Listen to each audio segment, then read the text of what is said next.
নীল, আমার খুব ঠান্ডা লাগছে, প্লিজ একটু কাছে আসো। আবার সেই পুরনো টেকনিক।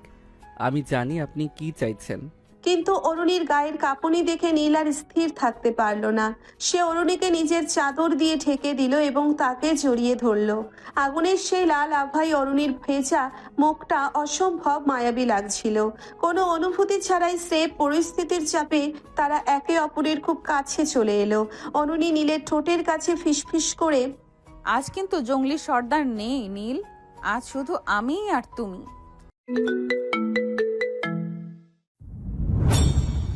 এই যে গুন্ডা ভাই, আপনার মাসেলগুলো তো বেশ, জিম করেন নাকি বস্তা টানেন? চুপচাপ থাকুন। আপনার থেকে 3 বছরের ছোট আমি, তাই ভাই ডাকার দরকার নেই। আর মনে রাখবেন, আমি আপনার কিডন্যাপার, জিম ইনস্ট্রাক্টর না। ও মা, বয়সে ছোট কি করে জানলেন? আপনার বান্ধবীদের সাথে যখন কথা বলতেন শুনেছি। আপনার জন্মসাল। ও, তাহলে আমাকে ফলো করতেন? ফলো না করলে কিডন্যাপ করি? তা ফলোটা কই করতেন, আমার ভার্সিটি? না, সেখানে তো যাইনি। আপনার ভার্সিটি চিনি না, তবে রেস্টুরেন্টে বেশ কবার দেখেছি বান্ধবীদের সাথে। আর এই আপনি এত বকবক করেন কেন? কিডন্যাপ করেছি, আপনি ভয় পাবেন। আপনি তো আড্ডা জুড়ে দিছেন।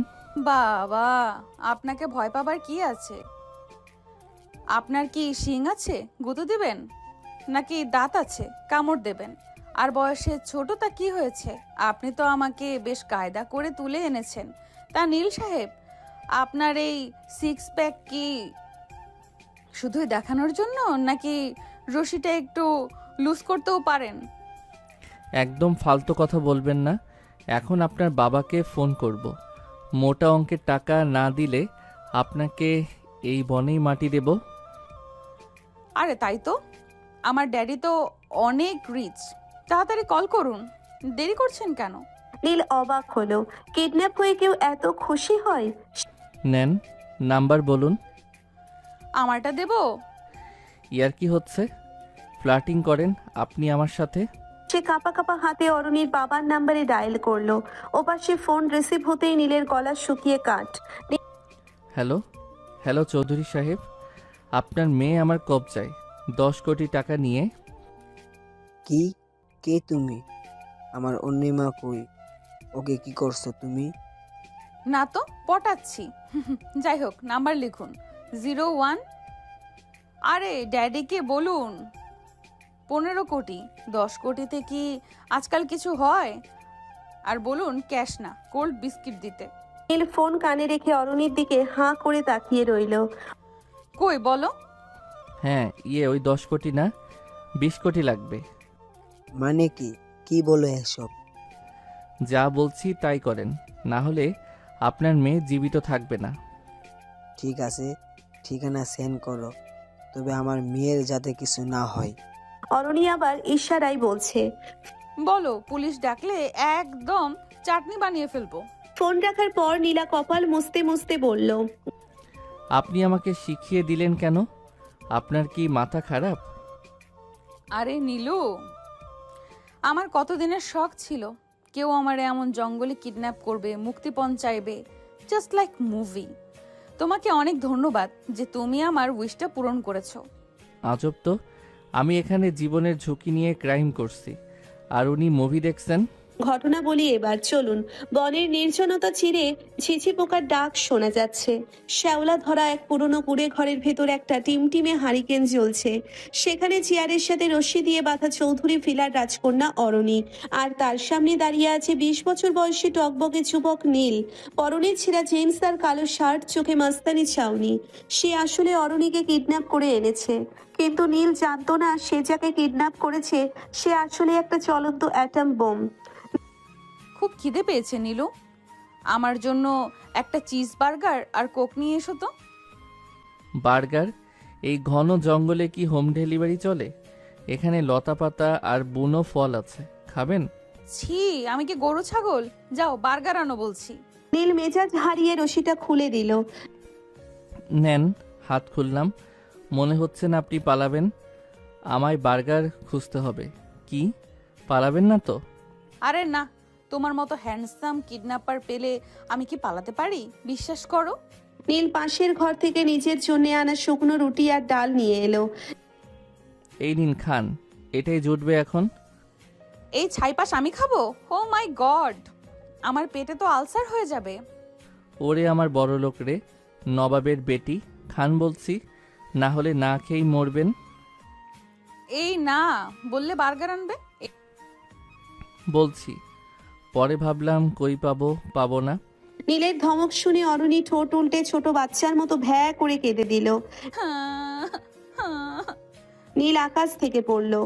আরে থামেন, মহা মুসিবত তো। আপনি কাঁদছেন কেন? তুমি আমাকে ধমক দিলে কেন? মাস্তানি দেখাচ্ছ? আমি ড্যাডিকে বলে দিব।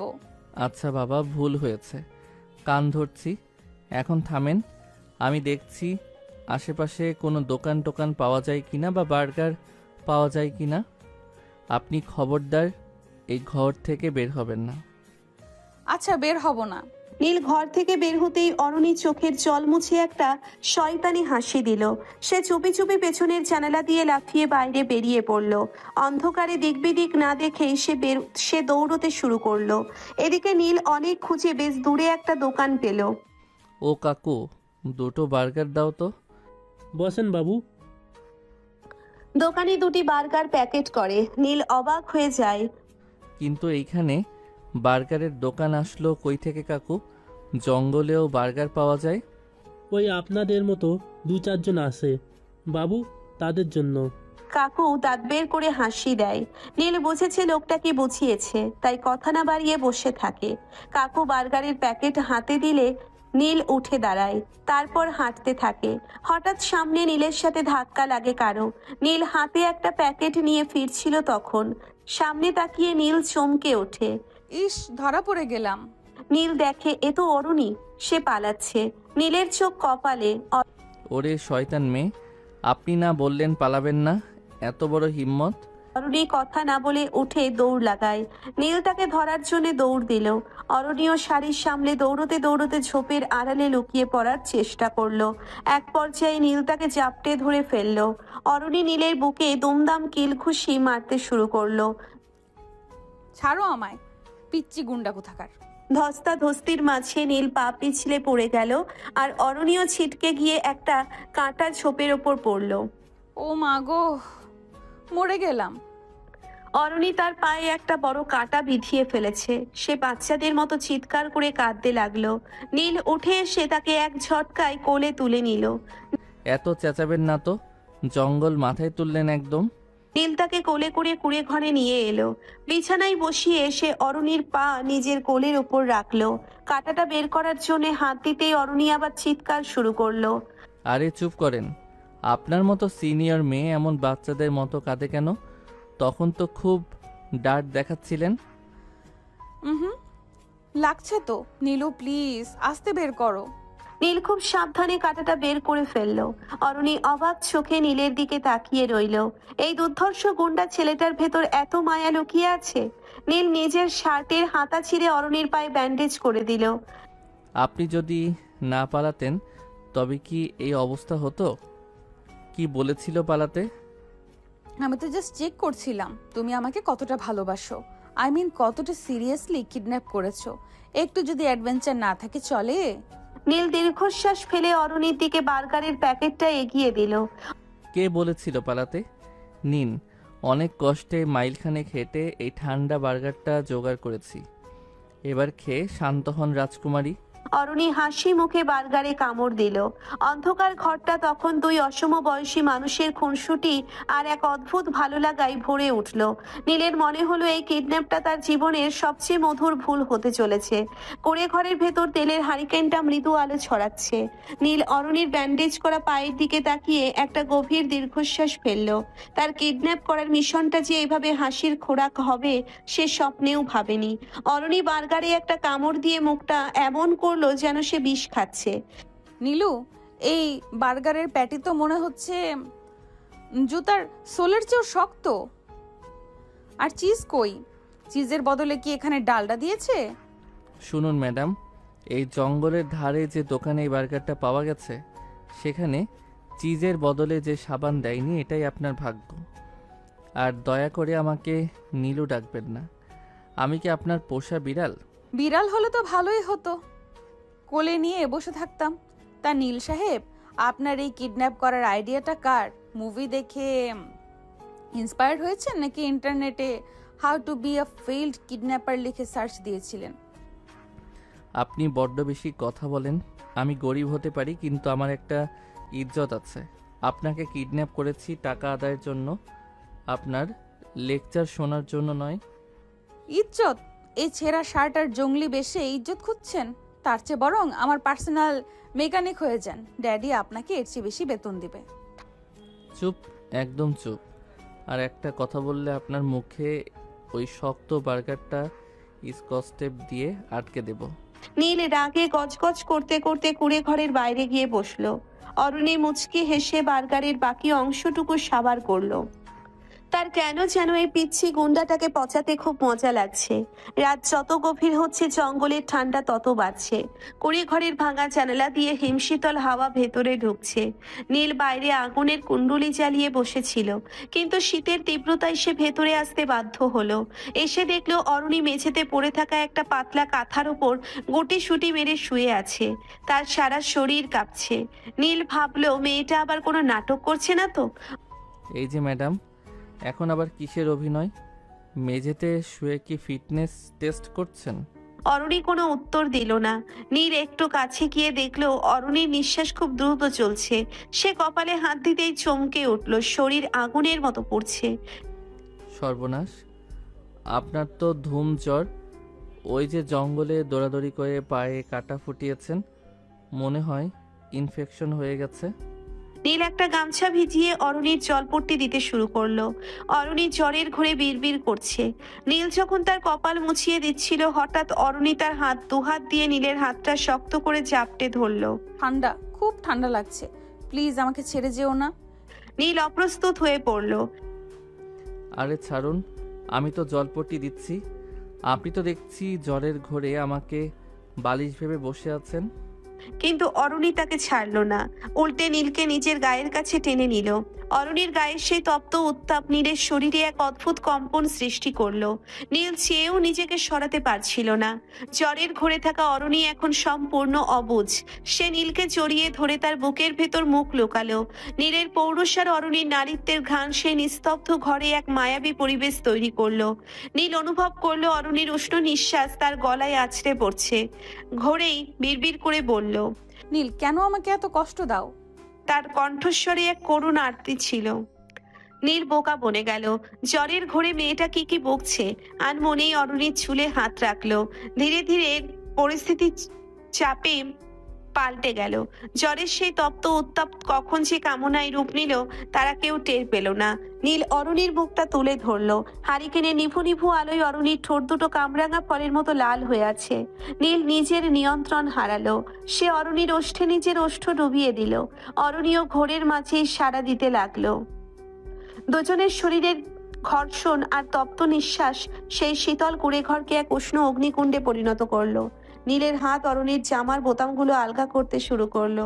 শরীরের প্রতিটি ভাঁজে নীলের আঙ্গুলের ছোঁয়া অরুণীর জ্বরের ঘোরের তৃষ্ণাকে আরো বাড়িয়ে দিচ্ছিল। নীল খুব সন্তর পরে অরুণীর নমনীয় শরীরকে নিজের করে নিতে শুরু করলো। তাদের মিলন ছিল অনেকটা ঝড়ের মতো, তীব্র, আদিম এবং অনিবার্য। মেঝের সেই সাধারণ কাঁথার উপর তারা একে অপরের মাঝে বিলীন হয়ে গেল। প্রতিটি স্পর্শে ছিল আগুনের আঁচ, আর প্রতিটি নিঃশ্বাসে ছিল নিবিড় পাওয়ার ব্যাকুলতা। কে দীর্ঘক্ষণ ধরে চলা সেই গম্ভীর এবং বিস্তারিত শারীরিক ঘনিষ্ঠতা তাদের দুজনকে ক্লান্তির চরম সীমায় পৌঁছে দিল। শেষে তারা একে অপরকে জড়িয়ে ধরে সেই মেঝের ওপরই গভীর ঘুমে আচ্ছন্ন হয়ে পড়ল। ভোরের প্রথম আলো যখন কুড়ে ঘরের ফুটো দিয়ে ভেতরে ঢুকলো, তখন নীল আর অরুণী একে অপরের বাহুডোরে বন্দী। অরুণীর জ্বর ছেড়ে গেছে, কিন্তু তার গায়ের ওপর নীলের হাত আর নীলের গায়ের ওপর অরুণীর পা অবস্থাটা বড্ড শোচনীয়। প্রথম চোখ মেলল অরুণী। সে দেখলো তার শরীরের অর্ধেকটা অনাবৃত এবং সে একজন কিডন্যাপারকে জড়িয়ে ধরে শুয়ে আছে। অরুণী ফোন কাটলো, চিৎকার দিয়ে উঠল, মরে গেছি রে। অরুণী কান ফাটানো চিৎকার দিয়ে ওঠে। আকাশ থেকে পড়ার মতো লাফিয়ে উঠল নীল।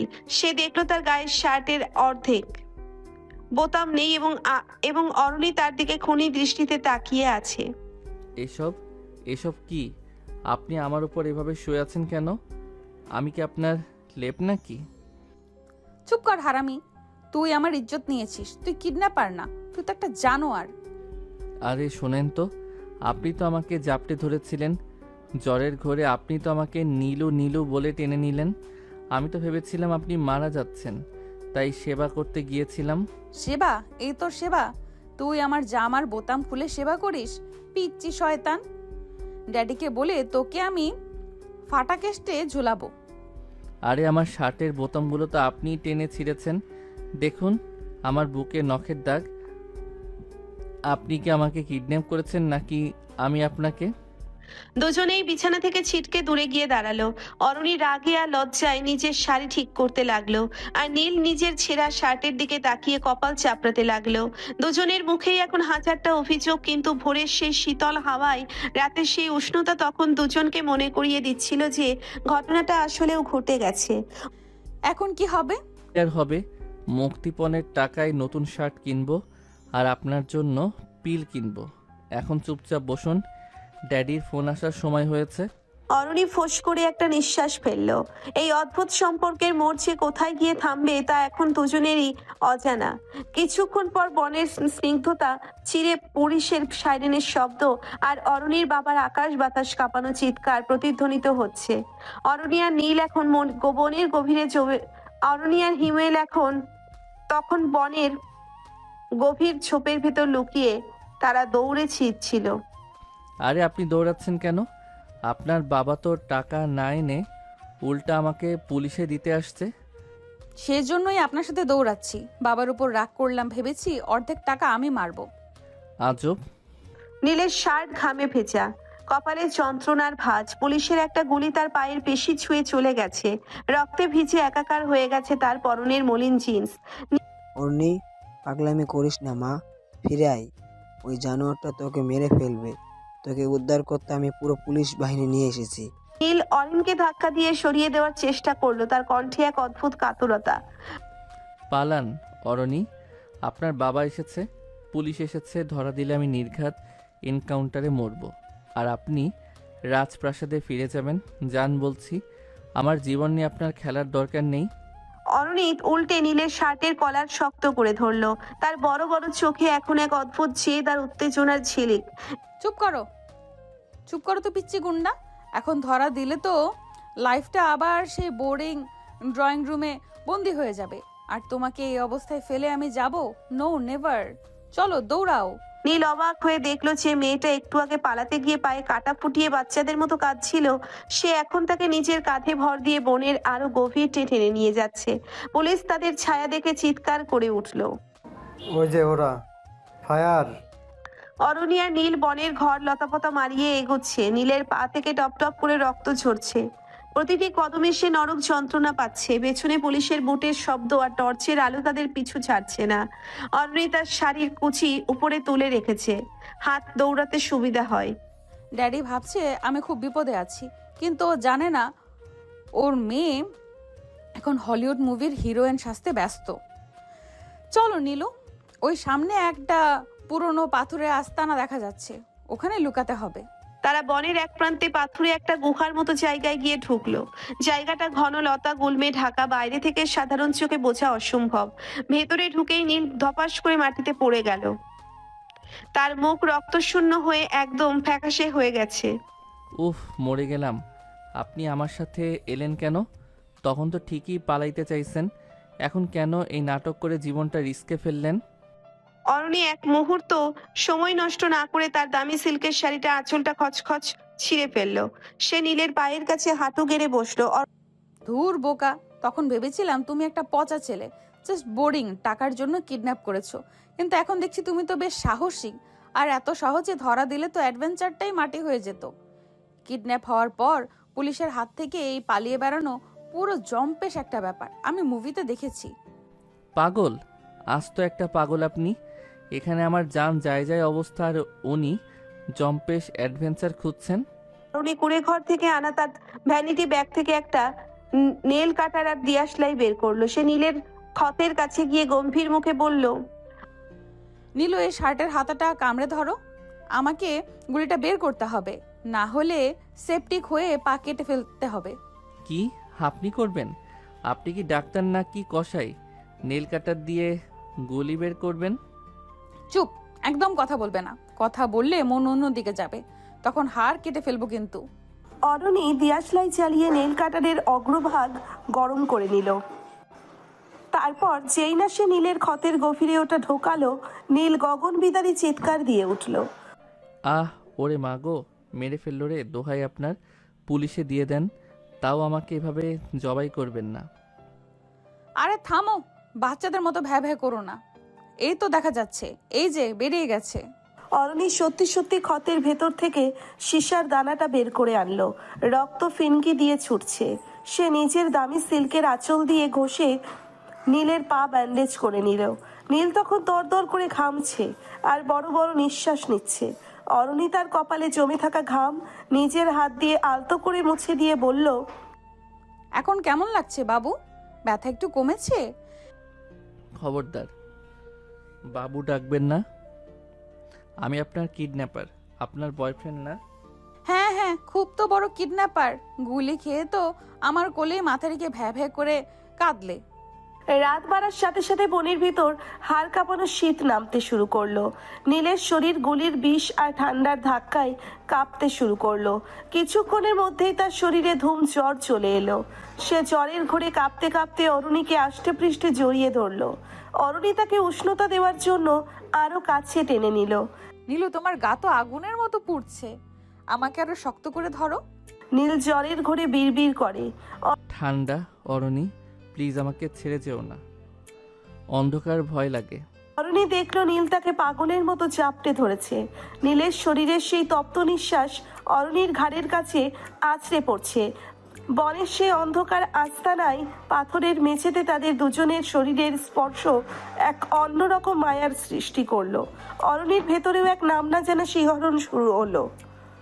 সে নীলের মুখটা নিজের দুই হাতের আঁচলায় তুলে নিল। নীল জ্বরের ঘোরের তৃষ্ণায় অরুণীর ঠোঁটে নিজের ঠোঁট ছোঁয়ালো। অরুণী এবার আর নিজেকে নিয়ন্ত্রণ করতে পারল না। সে নীলের বলিষ্ঠ উত্তপ্ত শরীরে নিজের নমনীয়তা সঁপে দিল। বনের সেই নিস্তব্ধ অন্ধকার গুহায় তাদের আদিম আকাঙ্ক্ষা ডানা মেলল। নীল জ্বরের উত্তেজনায় অরুণীর শাড়ির আঁচল সরিয়ে তার কাঁধে নিজের ঠোঁট ডুবিয়ে নিল। প্রতিটি স্পর্শে ছিল আগুনের আঁচ। অরুণী নীলের চুলের ভেতর আঙ্গুল চালিয়ে তাকে আরো নিবিড়ভাবে নিজের সাথে মিশিয়ে নিল। নীল তার পায়ের অসহ্য যন্ত্রণা ভুলে গিয়ে অরুণীর নারীত্বের নেশায় বুঁদ হয়ে গেল। তাদের মিলন ছিল বন্য ঝড়ের মতো তীব্র, অসংযত এবং ব্যাকুল। নীলের ঘামে ভেজা পেশিবহুল বুক আর অরুণীর নরম তপ্ত শরীরের ঘর্ষণে সেই অন্ধকার গুহা যেন এক উষ্ণ স্বর্গ হয়ে উঠল। দীর্ঘ সময় ধরে চলা সেই শরীরী খেলায় তারা একে অপরকে সম্পূর্ণ নিঃশেষ করে দিল। কামনার সেই চরম মুহূর্তে বনের হিংস্রতাও যেন থমকে গিয়েছিল। শেষে তারা একে অপরকে নিবিড়ভাবে জড়িয়ে ধরে সেই মেঝের ওপরই গভীর ঘুমে তলিয়ে গেল। সকালে যখন সূর্যের আলো ঝোপের ফাঁক দিয়ে গুহার ভেতরে ঢুকলো, নীলের ঘুম প্রথম ভাঙল। সে দেখলো অরুণী তার বুকের ওপর মাথা রেখে অঘরে ঘুমোচ্ছে। গত রাতের কথা সব মনে পড়তেই নীলের মেজাজ চড়ে গেল। সে অরুণীকে সজোরে ধাক্কা দিয়ে সরিয়ে বলল, এসব কি?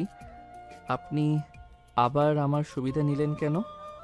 আপনি কি মানুষ নাকি সুযোগ সন্ধানী ডাইনি? অরুণী চোখ ডলতে ডলতে বিরক্ত হয়ে উঠে বসলো। নীলের এমন কথা শুনে আর রাগে তরতর করে সপ্তম আসমানে উঠে গেল। সুবিধা নিলাম মানে?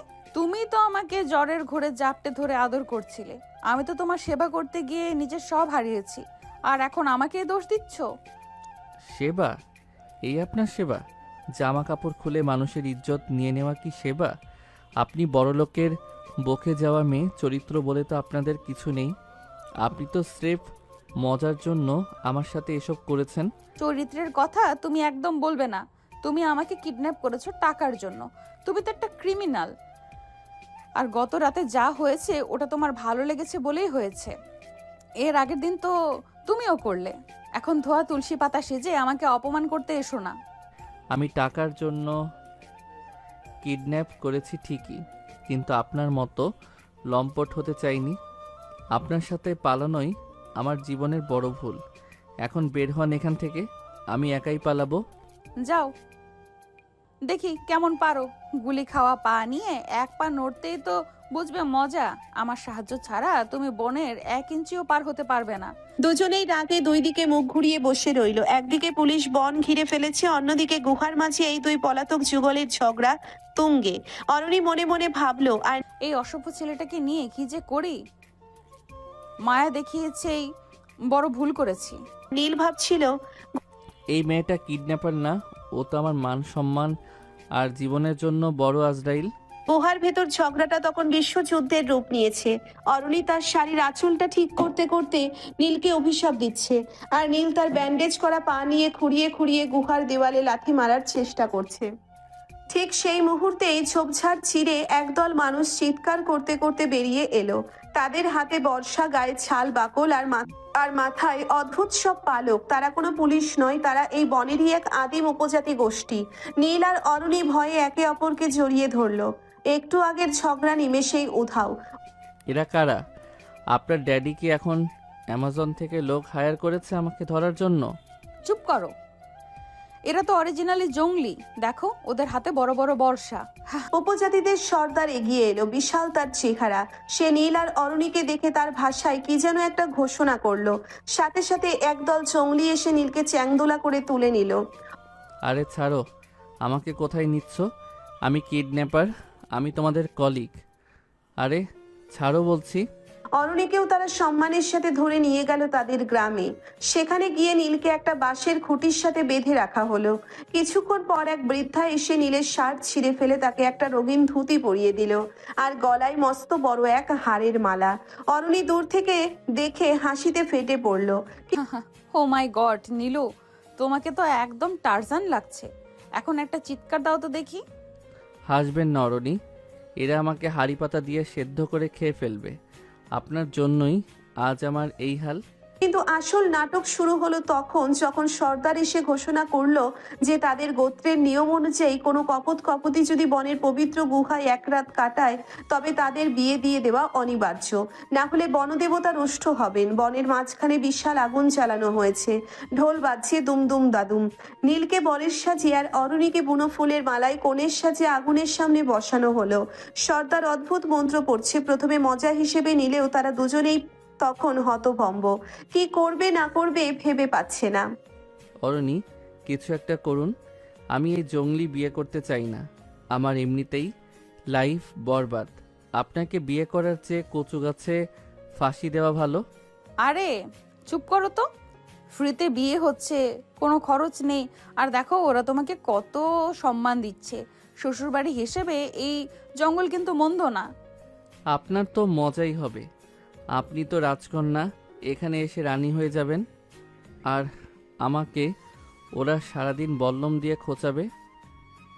না রে, যাই বলি, কি যে হবে এখন। ধুর, আপনাকে তো সিরিয়াস লাগছে না। আমি ডাকি, এই যে সর্দার ভাই, আমরা বিয়ে করব না? সর্দার এগিয়ে আসলো। নীল কিছু বলতে গেলে চ্যাংদোলা করে বিয়ে পড়ানো শুরু করলো। নীল যতই ইশারায় বোঝায় সর্দার বোঝে না, উল্টে বাড়ি মারে। নীল আর ভয়ে কিছু বলে না। নীল বুঝতে পারে আর লাভ নেই, তাই বাধ্য হয়ে চুপচাপ বিয়ে করে। অরুণী হাসবে না কাঁদবে বোঝে না। অ্যাডভেঞ্চার নিতে এসে এত অ্যাডভেঞ্চার পাবে সে কল্পনাও করেনি। বিয়ে শেষ হতেই উপজাতিরা তাদের জন্য একটা বিশেষ বাসর ঘর বরাদ্দ করলো। সেটা মাটির ওপরে নয়, মস্ত বড় একটা গাছের ওপর বানানো মাচা। মই দিয়ে তাদের উপরে তুলে দেওয়া হলো এবং মইটা সরিয়ে নেওয়া হলো যাতে তারা পালাতে না পারে। আরে এসব কি হচ্ছে? এই কি করছেন আপনারা? বাহ, এটা তো দারুণ অ্যাডভেঞ্চার। আপনি আসলে পাগল। কী সব বিয়ে হচ্ছে, আবার গাছের ওপর বাসর করতে দিছে? এসব কোনো কথা? এই যে ভাই, এইসব কি? চিং পাং চুং হুক্কা হু। নীল ডাক দিলে সর্দারের লোকেরা বর্ষা দিয়ে খোঁচা দেয়। নীল আহ করে ওঠে। অরুণী হাসতে থাকে। নীল চিন্তা ভয়ে শেষ, কিন্তু অরুণী গোটা বিষয়টা খুব মজা হিসেবে নিয়ে নিয়েছে। গাছের ওপরে সেই ছোট্ট মাচায় অরুণী আর নীল এখন একদম একা। নিচে জঙ্গলিদের নাচের শব্দ শোনা যাচ্ছে। গাছের ডালে ঝোলানো হারিকেনটা দুলছে। নীল এক কোণে বসে গাল ফুলিয়ে আছে। কি হলো বর সাহেব, বাসর রাতে কি বউয়ের সাথে ঝগড়া করেই কাটাবেন? শুনুন, গত রাতে যা হয়েছে ওটা ছিল একটা ভুল, কিন্তু এই জঙ্গলিরা যা করলো ওটা তো একটা ট্র্যাজেডি। অরুণী মুচকি হেসে নীলের কাছে এগিয়ে এলো। বনের ফুলের গন্ধে অরুণীর সারা শরীর মম করছে। সে নীলের হাড়ের মালাটা টেনে নিজের দিকে ফেরালো। নীলু, গত রাতটা যদি ভুল হয় তবে আজ রাতটা কিন্তু একদম অফিসিয়াল। জঙ্গলিদের মতে আমি এখন তোমার বউ, আর এই ড্রেসে তোমাকে যা হট লাগছে না। নীল অরুণীর চোখের দিকে তাকালো। অরুণীর সেই দুষ্টুমি মাখা চাহনি নীলের ভেতরের সব রাগ জল করে দিল। সে অরুণীর কোমর জড়িয়ে ধরলো। আপনি আসলেও একটা ডাইনি, মানুষকে পাগল করতে জানেন। অরুণী নীলের ঠোঁট আঙ্গুলে রাখলো। চুপ, আজ আর কোনো ঝগড়া নয়। অরুণী নীলের ঠোঁটে আঙ্গুল রাখলো। তাদের তখন কি হলো কে জানে। যেই দুজন দুজনকে দেখতে পারে না, সারাক্ষণ টম অ্যান্ড জেরির মতো লেগে থাকে, তারা মুহূর্তেই দুজন দুজনের জন্য কেমন আচ্ছন্ন হয়ে গেল। গাছের ওপর সেই দোলায়মান মাচায় তাদের রোম্যান্স আবার শুরু হলো। নীল অরুণীর বুনো ফুলের মালাটা ছিঁড়ে ফেললো। অরুণীর তপ্ত শরীর নীলের হাতের ছোঁয়ায় বারবার কেঁপে উঠছিল। নীল এবার আর কোনো দ্বিধা করলো না। সে অরুণীর নমনীয় শরীরে নিজের পৌরুষের ছাপ রেখে দিতে চাইল। অরুণীর ঘাড়ের কাছে নীলের দাঁতের কামড় আর তপ্ত নিঃশ্বাসে অরুণী বিবহিত হয়ে পড়ল। গাছের পাতার খসখস শব্দ আর নিচে জ্বলতে থাকা আগুনের আভার মাঝে তারা একে অপরের মাঝে হারিয়ে গেল। আহ নীল, আরো জোরে, পাগল করে দাও। আজ তোমায় খেয়ে নিব সিনিয়র। কি সব বলে?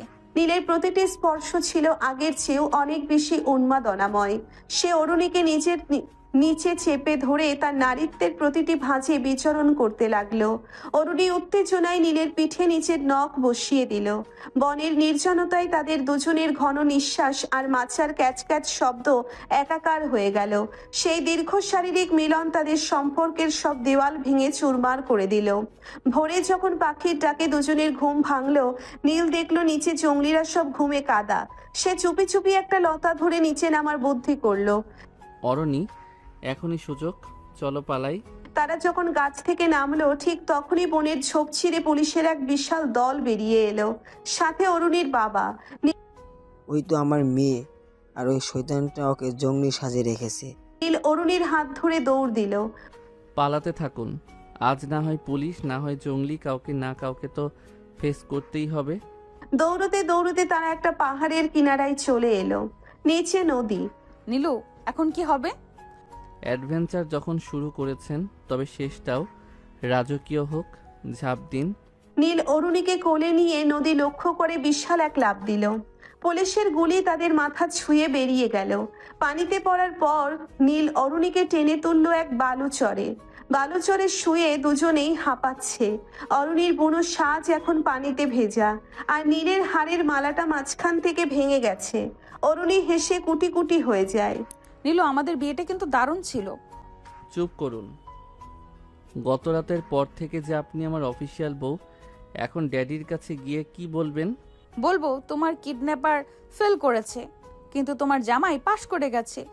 এরপর তারা রাস্তায় গিয়ে একটা বাসে উঠল। ভিজে সপসপে পোশাকে একটা লোকাল বাসের পেছনের সিটে বসে আছে নীল আর অরুণী। বাসের যাত্রীরা আর চোখে তাকাচ্ছে এই অদ্ভুত যুগলটির দিকে। নীলু, সত্যি বলছি, এমন বিয়ে জীবনেও দেখিনি। আদিবাসী সর্দারের ওই মন্ত্র আর গাছের ওপর বাসর, অ্যাডভেঞ্চার জাস্ট জোস ছিল, পুরো মুভি ভাইব। নীল বিরক্ত হয়ে জানালার বাইরে তাকিয়ে বলে, আজব, আপনার কাছে এটা অ্যাডভেঞ্চার? আপনি কি আসলেও বোঝেন যে আমাদের সাথে কি হয়েছে? আমাদের বিয়ে হয়ে গেছে, আপনি আমার 3 বছরের সিনিয়র, আর এই সিচুয়েশনে আপনার হাসি পাচ্ছে? আপনার ড্যাডি পুলিশ দিয়ে আমার পা ঝাঁঝরা করে দিচ্ছে, আর আপনি জোস খুঁজছেন? হ্যাঁ, এই যে জুনিয়র বরের সাথে বিয়ে, এটাও তো একটা বিশাল অ্যাডভেঞ্চার। 3 বছরের ছোট বর, মন্দ কি? বেশ কিউট একটা ব্যাপার। কিউট? আমার লাইফটা বরবাদ হয়ে গেল আর আপনি কিউট খুঁজছেন? শুনুন ম্যাডাম, এখান থেকে শহরে গিয়েই সবার আগে আমি আপনার সাথে ডিভোর্স নেব। আপনার মতো পাগলি মেয়ের সাথে থাকা মানে নিজের গলায় নিজে ফাঁসি দেওয়া। এই বিয়ে কেউ মানবে না। তোমার সাথে থাকার আমারও বড্ড শখ, তাই না? তবে যা হয়েছে সেটা এনজয় করছি। তুমি বড্ড বেরসিক নীল, সারাক্ষণ শুধু ডিভোর্স করো কেন? আজব, আপনি তো লাইফটাকে বড্ড হেয়ালি বানিয়েছেন। বড় লোকের বেটি তো, টাকা আছে, যা ইচ্ছা তাই করছেন। এই বিয়েটা সমাজের কাছে একটা প্রহসন। আমরা কালই সব শেষ করে দেব। শহরে পৌঁছে অরুণীর বাড়ির কাছাকাছি এসে নীল নামলো। অরুণীর বাবা বিশাল গাড়ি নিয়ে তাকে নিতে এসেছেন। নীল ঝোপের আড়ালে দাঁড়িয়ে রইল যাতে কেউ তাকে না দেখে। শুনুন অরণি, এখন থেকে আমরা আলাদা। আপনি আমার প্রাসাদে যান, আপনি আপনার প্রাসাদে যান। আমি আমার মেসে এই কয়েকদিনের ঘটনা একটা দুঃস্বপ্ন ভেবে ভুলে যাবেন। কলেজে বা বাইরে কেউ যেন না জানে আমাদের মাঝে কি হয়েছে, বিশেষ করে ওই বিয়ে আর বাসরের কথা। আচ্ছা বাবা, দেব ডিভোর্স। আমারও বড্ড দায় পড়েছে তোমার মতো বোরিং জুনিয়রকে নিয়ে ঘর করার। কিন্তু আবার কোথাও আমাকে দেখলে যেন না চেনার ভান করো না। তবে খবর আছে, তুমি কিন্তু কিউট আছো। পাগল নাকি? অরুণী গাড়িতে উঠে গেল। নীল একটা দীর্ঘশ্বাস ফেলে নিজের মেসের দিকে হাঁটা দিল। তার মনে হলো যাক, আপদ বিদায় হয়েছে, এখন আবার শান্তিতে ক্লাস করা যাবে। পরদিন সকালে নীল কলেজে এসেছে। তার পায়ে ব্যান্ডেজ, হাতে হালকা চোট। বন্ধুদের সাথে ক্যান্টিনে আড্ডা দিচ্ছে। নীল তার কিডন্যাপারের ঘটনাটা এমন ভাবে সাজিয়ে বলছে যেন সে একাই বনের সব বিপদ জয় করেছে। বুঝলি দোস্ত, জঙ্গলটা একদম ডেঞ্জারাস ছিল। আমি একাই 10টা গুন্ডার সাথে লড়েছি, তারপর কোনো মতে পালিয়ে এসেছি। ঠিক তখনই কলেজের গেটে একটা সাদা রঙের অডি এসে থামলো। গাড়ি থেকে নামলো এক গ্ল্যামারাস তরুণী, পরনে দামি সালোয়ার কামিজ, চোখে সানগ্লাস। কলেজের সব ছেলে হাঁ করে তাকিয়ে আছে। নীল তাকিয়েই চমকে উঠল। তার হাতের চায়ের কাপটা টেবিলের উপর পড়ে গেল। ওত্তরি, এই মাল এখানে কেন? এর তো এখানে আসার কথা না। আরে নীল, তুই এই মেয়েকে চিনিস নাকি? উনি তো অরণি আপু, আমাদের 3 ব্যাচ সিনিয়র। হ্যাঁ রে, অনেক বড় লোকের মেয়ে, চৌধুরী গ্রুপের একমাত্র উত্তরাধিকারী। কলেজে খুব একটা আসেই না, কিন্তু আজ হঠাৎ কেন এলো কে জানে। হেব্বি লাগছে না? নীল বুঝতে পারলো বিপদ আসন্ন। সে টেবিলের নিচে লুকানোর চেষ্টা করলো। তোরা বলিস আমি এখানে নেই, আমি পালাই রে। কিন্তু কেন? 1 মিনিট, তোরা দুজনকে চিনিস? আপাতত কথা বলিস না।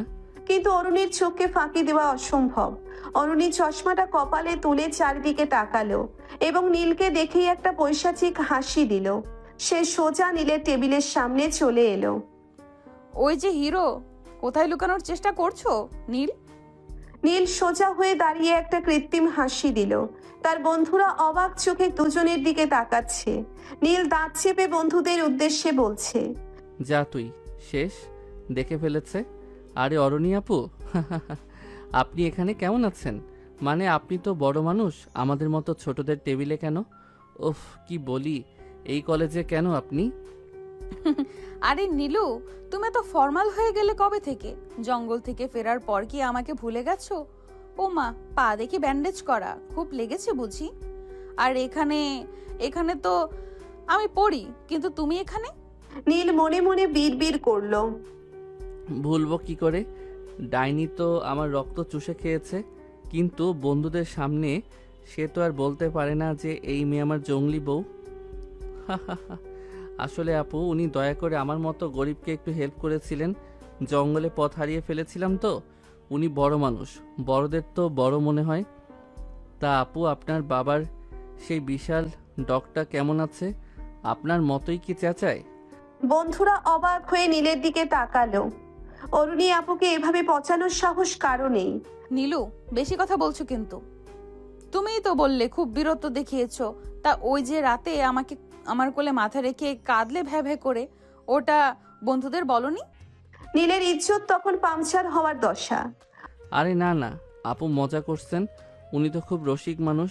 তা আপু, আপনি 3 ব্যাচ সিনিয়র, আপনার না এখন হবু জামাইয়ের সাথে থাকার কথা, এখানে জুনিয়রদের ডিস্টার্ব করছেন কেন? অরুণী নীলের খুব কাছে গিয়ে ফিসফিস করে, জামাই তো আমার সামনে দাঁড়িয়ে পটর পটর করছে। চলো নীলু, একটু লাইব্রেরিতে গিয়ে কথা বলি, নাকি সবার সামনেই ডিভোর্স পেপারটা বের করব? নীল কাঁদো কাঁদো মুখে বন্ধুদের দিকে তাকালো। বন্ধুরা ভাবছে নীল আর অরুণী আপুর মধ্যে বোধহয় বিশাল কোনো ফ্রেন্ডশিপ হয়েছে। বন্ধুরা, আপু আসলে আমাকে পড়াশোনা নিয়ে গাইড করতে চাইছেন।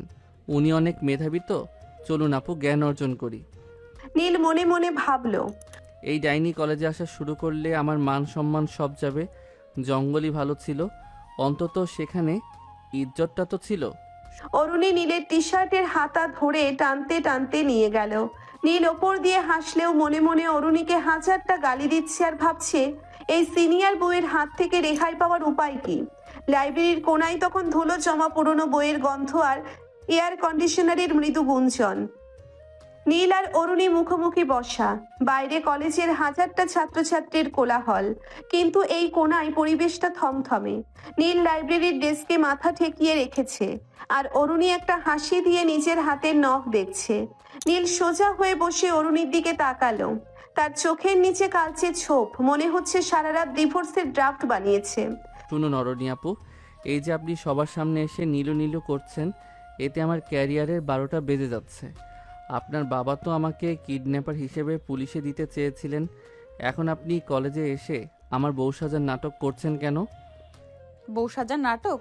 নীলু, আমরা তো legally married by the tribal law. জঙ্গলি সর্দার ওই হারের মালাটার কথা কি এত তাড়াতাড়ি ভুলে গেলে? আর আমি তো এখানে তোমার সম্মান বাঁচাতে এসেছি। বন্ধুরা তো ভাবছে তুমি কত বড় হিরো। হিরো না চাই, আপনি তো সবার সামনে বললেন আমি আপনার কোলে মাথা রেখে কেঁদেছি। আমার বন্ধুরা এখন আমাকে ভ্যা ভ্যা নীল বলে ডাকছে। আপনার মতো সিনিয়র মেয়েদের কি খেয়ে দিয়ে কোনো কাজ নেই? যান না নিজের ব্যাচের ছেলেদের সাথে আড্ডা দিন। নিজের ব্যাচের ছেলেরা বড্ড বোরিং। কেউ আমাকে কিডন্যাপ করার সাহস রাখে না। তোমার মতো পিচ্চি একটা ছেলে যখন আমাকে জঙ্গল দিয়ে দৌড়ানি দেয়, তখন লাইফটা একটু কালারফুল মনে হয়। বাই দ্য ওয়ে, এই ডিভোর্স পেপারটার কি হলো? নীল পকেট থেকে এক দলা মোচড়ানো কাগজ বের করলো। এই যে সব রেডি, আপনি সই করবেন আর আমরা যে যার পথে চলে যাব। ব্যাস, খেল খতম।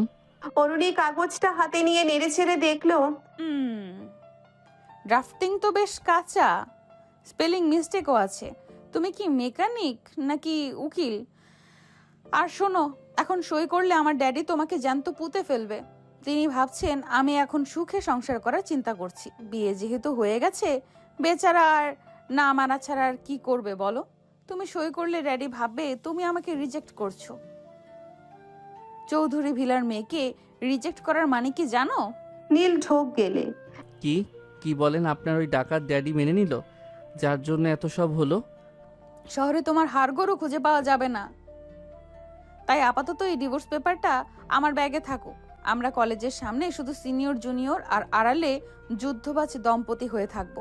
কি বলো? হ্যাঁ নীল, তুই শেষ ভাই। আহারে, নিজের জন্য নিজের কি মায়া লাগে। লাইব্রেরি থেকে বের হয়ে তারা ক্যান্টিনে এলো। নীল চাইলো একা বসে চা খেতে, কিন্তু অরুণী তার পাশের চেয়ারটা টেনে বসে পড়লো। কলেজের সিনিয়ররা অবাক হয়ে দেখছে, অরুণী চৌধুরীর মতো রাশভারী মেয়ে কিনা এই সাধারণ জুনিয়রটার সাথে বসে সিঙ্গারা খাচ্ছে। আপু, আপনি নিজের টেবিলে যান, আমার বন্ধুরা আসছে। আসুক না, আজ আমি সবাইকে ট্রিট দিব। নীলুর বীরত্বের গল্প শোনাতে হবে না? ঠিক তখনই নীলের বন্ধু আকাশ আর রনি চলে এলো। আরে অরণি আপু, নীল তো খুব লাকি। জঙ্গল থেকে আসার পরও ও তো দেখি আপনার পার্সোনাল সেক্রেটারি হয়ে গেছে। সেক্রেটারি না আকাশ, ও তো আমার বডিগার্ড। সেদিন জঙ্গলে ও যখন আমাকে কাঁধে করে পার করছিল, তখন ওর বীরত্ব দেখে তো আমি ফিদা।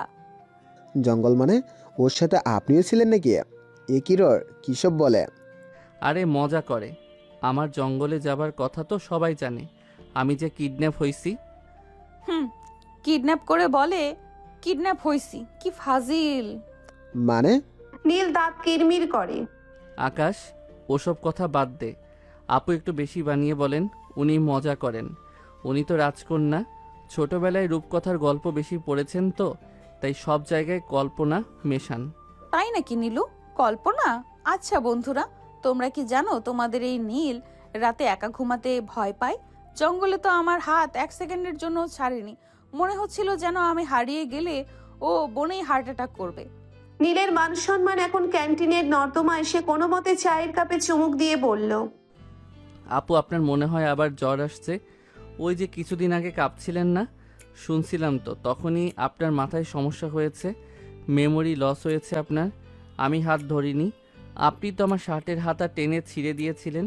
মানে জঙ্গলে না, একদিন যে রেস্টুরেন্টে দেখা হলো। পুরো ক্যান্টিনে হাসির রোল পড়ল। সিনিয়ররা বলাবলি করতে লাগলো, এই জুনিয়র নীল ছেলেটা তো হেব্বি সাহস রাখে অরুণী আপুর মুখে মুখে কথা বলার। বিকেলে কলেজ ছুটি হওয়ার পর গেটের সামনে আবার সেই সাদা অডি। অরুণী গাড়ির কাঁচ নামিয়ে নীলকে ডাকলো। নীলু এসো, তোমাকে ড্রপ করে দেই। না ধন্যবাদ, আমি বাসে যাব। বড় লোকদের গাড়িতে উঠলে আমার অ্যালার্জি হয়। বাসে যাবে তোমার ওই ব্যান্ডেজ করা পা নিয়ে? আর যদি ড্যাডির বডিগার্ডরা তোমাকে রাস্তায় একা দেখে তুলে নিয়ে যায়, তখন কিন্তু আমি বাঁচাতে আসবো না। নীল বাধ্য হয়ে গাড়িতে উঠলো। ভেতরে এসির আরামদায়ক পরিবেশে সে আয়েশ করে বসলো, কিন্তু মুখটা বাংলার পাঁচের মতো করে রাখলো। এসব কতদিন চলবে এই নাটক? যতদিন না আমি বের হচ্ছি। আর শোনো, কাল কলেজে আমাদের একটা ফাংশন আছে, তোমাকে আমার সাথে পারফর্ম করতে হবে। অসম্ভব, আমি কোনো নাচ গান জানি না। আমি কিডন্যাপার, আমি পারফর্মার না।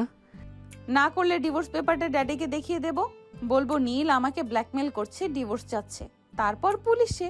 নীল একটা দীর্ঘশ্বাস ফেলে জানালা দিয়ে বাইরে তাকালো।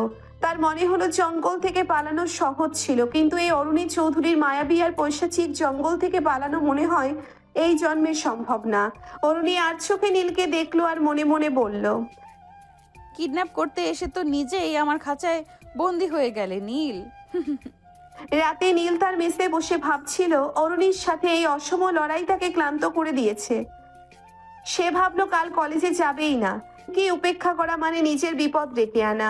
সেদিন রাতে অরুণীর মেসেজ এলো, কাল নীল কালার শার্ট পরবে, আমাদের কাপল ম্যাচিং হবে। নীল রিপ্লাই দিল। অরুণী ফিরতি মেসেজে একটা ইমোজি দিল তরোয়ারের। নীল বুঝলো কালকের দিনটা আরো ভয়াবহ হতে চলেছে। সিনিয়র বউয়ের জুনিয়র বড় হওয়া যে এত ঝক্কির কাজ তা সে আগে জানলে ড্যাডির কাছ থেকে মুক্তিপণ না চেয়ে ক্ষমা চেয়ে নিত।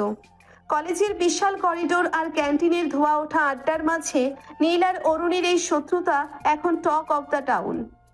কেউ জানে না বনের সেই আদিম বিয়ের কথা, আর সেই গোপনীয়তাই নীলকে প্রতি মুহূর্তে মৃত্যুর দুয়ারে দাঁড় করিয়ে দিচ্ছে।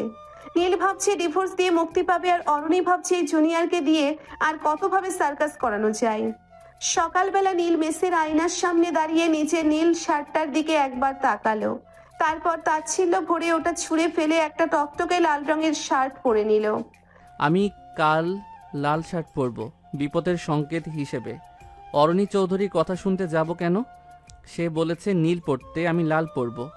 আমি যে তার কেনা গোলাম নই, এটা আজ বুঝিয়েই ছাড়ব। সে সিনিয়র তো কি হয়েছে, আমি তো কিডন্যাপার, আমি নিজে ব্ল্যাকমেইলার। আমাকে কেন ব্ল্যাকমেইল করবে? নীল কলেজে ঢোকার পর দেখলো পেটের সামনে দাঁড়িয়ে থাকা অরুণীর পরনেও লাল শাড়ি। নীল থমকে দাঁড়ালো। অরুণী চশমাটা নাকের উপর নামিয়ে নীলকে দেখে এক চিলতে হাসলো। ও মা, নীল তুমি তো দেখছি কালকে মেসেজটা খুব সিরিয়াসলি নিয়েছো। নীল বারণ করেছিলাম বলেই কি লাল পরে ম্যাচিং করতে এলে?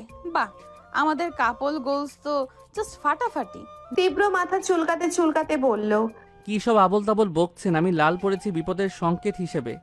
আপনি যে একটা ডেঞ্জারাস পাবলিক সেটা সবাইকে জানানোর জন্য। আর কাপল গোলস মানে কি? আমাদের তো কালই ডিভোর্স হওয়ার কথা ছিল। ডিভোর্স? ও ও, ওই পচা কাগজটা? ওটা তো আমি আমার ড্যাডির ইম্পর্টেন্ট ফাইলের ভেতরে রেখে দিয়েছি। ড্যাডি যদি ওটা দেখে তবে তোমার রেড শার্ট আসলেও ব্লাড রেড হয়ে যাবে নীলু। চলো, ক্লাসের দেরি হয়ে যাচ্ছে। নীল দাঁত কিরমির করে অরুণীর পিছু পিছু হাঁটা দিল। করিডোর দিয়ে যাওয়ার সময় সবাই বলাবলি করছে, দেখ দেখ, কালার ম্যাচিং করে এসেছে। নীল তো দেখি অরণি আপুর বডিগার্ড থেকে বয়ফ্রেন্ড হয়ে গেল। কলেজের বার্ষিক সাংস্কৃতিক অনুষ্ঠানের রিহার্সাল চলছে অডিটোরিয়ামে। অরিন যেহেতু ড্রামা ক্লাবের প্রেসিডেন্ট, তাই পুরো দায়িত্ব তার কাঁধে। সে নীলকে জোর করে স্টেজে তুলল। শুনুন আপু, আমি স্টেজে দাঁড়ালে মানুষ আমাকে দেখে হাসবে। আমার হাতে রেঞ্জ আর হাতুড়ি ভালো মানায়, এই শেক্সপিয়রের ডায়লগ না। আরে ট্রাই তো করো, তুমি হবে রোমিও আর আমি হব জুলিয়েট। চলো শুরু করো। ও Juliet, why are you Juliet? আমি ওসব পারবো না, আমি বরং এভাবে বলি, ওহ Aroni, why are you so ডাইনি? আপনার ড্যাডি তো অনেক রিচ, আমাকে কিছু টাকা দিয়ে বিদায় করলেই তো পারেন। এই সস্তা ড্রামা করার মানে কি? অরুণী মাঠে বসে থাকা জুনিয়রদের সামনে চিৎকার করে, সবাই শোনো, আমাদের রোমিও নীল এখন একটা বিশেষ কবিতা আবৃত্তি করবে, যেটাও গত রাতে আমাকে ফোন করে শুনিয়েছে। নীলের তো আকাশ ভেঙে পড়ার দশা। সে কোনোদিন ফোনের ওপাশে অরুণীকে গালি দেওয়া ছাড়া কিছু করেনি। মিথ্যা বলছেন কেন? আমি কবে কবিতা বললাম? আরে ওই যে বললে না, বনের মাঝে কুড়ে ঘর, নীলু আমার আপন বর। সবাই একটা তালি দাও তো নীলের জন্য। পুরো অডিটোরিয়াম হাসিতে ফেটে পড়ল। নীল অপমানে মাটির সাথে মিশে যাচ্ছে। সেই স্টেজের মাইক্রোফোনটা হাতে নিয়ে বলল, আসলে অরণি আপু বড্ড রসিক মানুষ। উনি তো সিনিয়র, তাই জুনিয়রদের পচানো উনার শখ। আসলে আপু তো একাই রোমিও জুলিয়েট সাজতে পারেন, কারণ উনার মেকআপ যা ভারী, তাতে উনাকে জ্যান্ত স্ট্যাচু মনে হয়। অরুণীর হাসি মুখটা মুহূর্তেই গম্ভীর হয়ে গেল। জুনিয়রটা ফিসফিস করছে। নীল তো দেখি অগ্নগিরির মুখে জল ঢেলে দিল। অরুণী উঠে চলে গেল। নীল ঢোক গিলল, রাগিয়ে তব দিল।